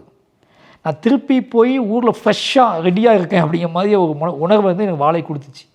கொடுத்த உடனே சொன்னேன் நான், இப்போ உடனே பைசன் பண்ணிட்டோம் அப்படின்னா நம்ம தப்பிச்சிடலாம் அப்படின்னு சொல்லிட்டு திருப்பி நான் சொகுசாக படம் பண்ணிட்டு திருப்பி நான் எங்கேயாவது போய் படம் பண்ணிட்டு வந்தபோது திருப்பி எனக்கு அப்படியே திருப்பி அங்கே போய் ரெடியாகி வரணுமே அப்படி ஃபீல் இருக்கும். நான் வாழையை முடிச்சுட்டு அந்த ஃப்ரெஷ்னில் பண்ணது தான் bison. So all the best for bison. மாரி செல்வராஜோட இன்டர்வியூ அப்படின்னாலே எனக்கு கொஞ்சம் ஒரு மாதிரி பயமாக இருக்கும். ஏன்னா இவரோட இவ்வளோ வாட்டி பேசிட்டோம், என்ன இருக்குது பேச, புதுசாக என்ன கேட்க போகிறோம் அப்படின்னு ஒரு மனசுக்குள்ளே ஒரு மாதிரி பயம்னு சொல்ல மாட்டேன், ஒரு மாதிரி ஒரு அப்படின்ட்டு. பட் ஆனால் நீங்கள் அப்படியே நீங்கள் ஆன்சர் பண்ண கொஸ்டின்ஸ் வருது. ஸோ ஒரு இல்லை அதான் அது கேள்வி பதிலெல்லாம் உரையாடலாம் நம்ம ஆசைப்படுறது எப்பவுமே என்னென்னா, இதுக்கு தான் நாங்களாம் ஒவ்வொரு க்ரியேட்டர்ஸும் இயங்குறது என்ன தெரியுமா உங்களுக்கு, நீங்கள் நிறைய விஷயங்கள் நடக்க மாட்டேங்குது.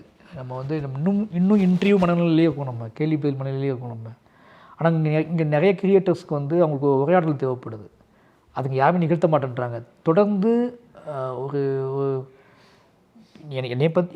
என்னையை வச்சு சொல்லணும் அப்படின்னா, இன்றைக்கி வந்து நிறைய நல்ல கிரியேட்டர்ஸ் ஏங்கி போயிருக்காங்க. அவங்க படத்தை பற்றி அவங்களோட படைப்பை பற்றி அவங்க கூட மனம் திறந்து உரையாடக்கூடிய ஆட்களே இல்லை. எல்லாருக்கும் விமர்சகர்களாகவே இருக்காங்க. இப்போ விமர்சகர்கள் நாங்கள் ஏதாவது டைரக்டர்ஸ் திட்டாங்கன்னா வருத்தப்படுறாங்கல்ல, அது வந்து திட்டுறது இல்லை, ஏங்குறாங்க எல்லாருமே. நீங்கள் கொஞ்சம் ஃப்ரீயாக உரையாடுங்க. உரையாடும்போது அவனோட பிள்ளைகளை அவன் சொல்லுவான். இப்போ இனி அறியாமலே அது வந்துடும். நீங்கள் உங்கள் மேலே ஒரு நம்பிக்கை வரும்போது தான், எதிர்த்தாப்பில் உரையாடக்கூடிய ஒரு ஆள் மீது ஒரு பிரியமும் நம்பிக்கையும் வரும்போது தான் நான் என்னை பற்றியான ஒரு ஃபுல் ஓப்பன் அப் நடக்கும். அது நீங்கள் ஆல்ரெடி நீங்கள் யாரும் நிரூபிப்பதற்காக, நீங்கள் உங்களோட கண்டுபிடிப்புகளை நிரூபிப்பதற்காக நீங்கள் வந்து என்னையை வச்சு கேட்கும்போது என்ன ஆகுதுன்னா, நான் உங்களோட ஃபைட் பண்ண ஆரம்பிக்கிறேன். இப்போ உரையாடலுங்கிறது வெறுமனே யார் பெருசு நிரூபிக்கிறது கிடையாது. உரையாடலுங்கிறது 2 பேருமே ஒரு விஷயத்தை உணர்ந்துட்டு வெளியே போகிறது. அப்படியான உரையாடல்கள் இருந்துச்சுன்னா எல்லா கிரியேட்டர்ஸுமே ஓப்பன் அப் ஆவாங்க. இன்றைக்கி நிறைய கிரியேட்டர்ஸ் ஓப்பன் அப் ஆகாமல் இருக்கிறதுக்கான காரணம் இங்கே முன்வைக்கப்படுகிற கேள்விகள். வெற்றியை ஒரு வெற்றியை வச்சு முன்வைக்கிறது, நம்பர்ஸ் வச்சு முன்வைக்கிறது, அப்புறம் ஹீரோக்களை வச்சு முன்வைக்கிறது. இப்படியான வச்சு முன்வைக்கும் போது அவங்களுக்கு அது கொஞ்சம் கொஞ்சமாக ட்ராமா பண்ணி, அது ஹிடன் பண்ணி பேசி தன்னோட முழுமையான யோசிக்கிற திறன், பேசுகிற திறன், தன்னை வெளிப்படுத்திக்கிற திறனற்ற அதை கம்மியாகி அவங்கெல்லாம் போயிட்டுருக்காங்களோன்னு எனக்கு ஒரு பயம். இப்போ நிறைய டேரக்டர்ஸ் இன்டர்வியூலாம் நான் பார்க்கும்போது அவங்க யோசிக்கிறது ஒன்றாகும், சொல்கிற பதில் ஒன்றாகும். என்றைக்கு ஒரு படைப்பாளி தான் என்ன யோசிக்கிறோனோ அதுவே பதிலாக சொல்லக்கூடிய சுதந்திரம் நமக்கு வருதோ அன்றைக்கி சிறந்த உரையாடல்கள் நிகழ ஆரம்பிக்கும். Nice. So again thank you. And bison, ஆவலுடன் காத்திருக்கிறோம். Thank you. Thank you. Darling 3D Deepavali deals. நீங்கள் வாங்கும் ஒவ்வொரு பொருளுக்கும் 3 அற்புதமான deals. Step into the future of design and motion with all new Vivo V60e. Buy now. ஆண்டுக்கு 7.25% வரை வட்டி. உஜ்ஜீவன் ஸ்மால் ஃபைனான்ஸ் பேங்கின் மேக்ஸிமம் சேவிங்ஸ் அக்கவுண்ட்.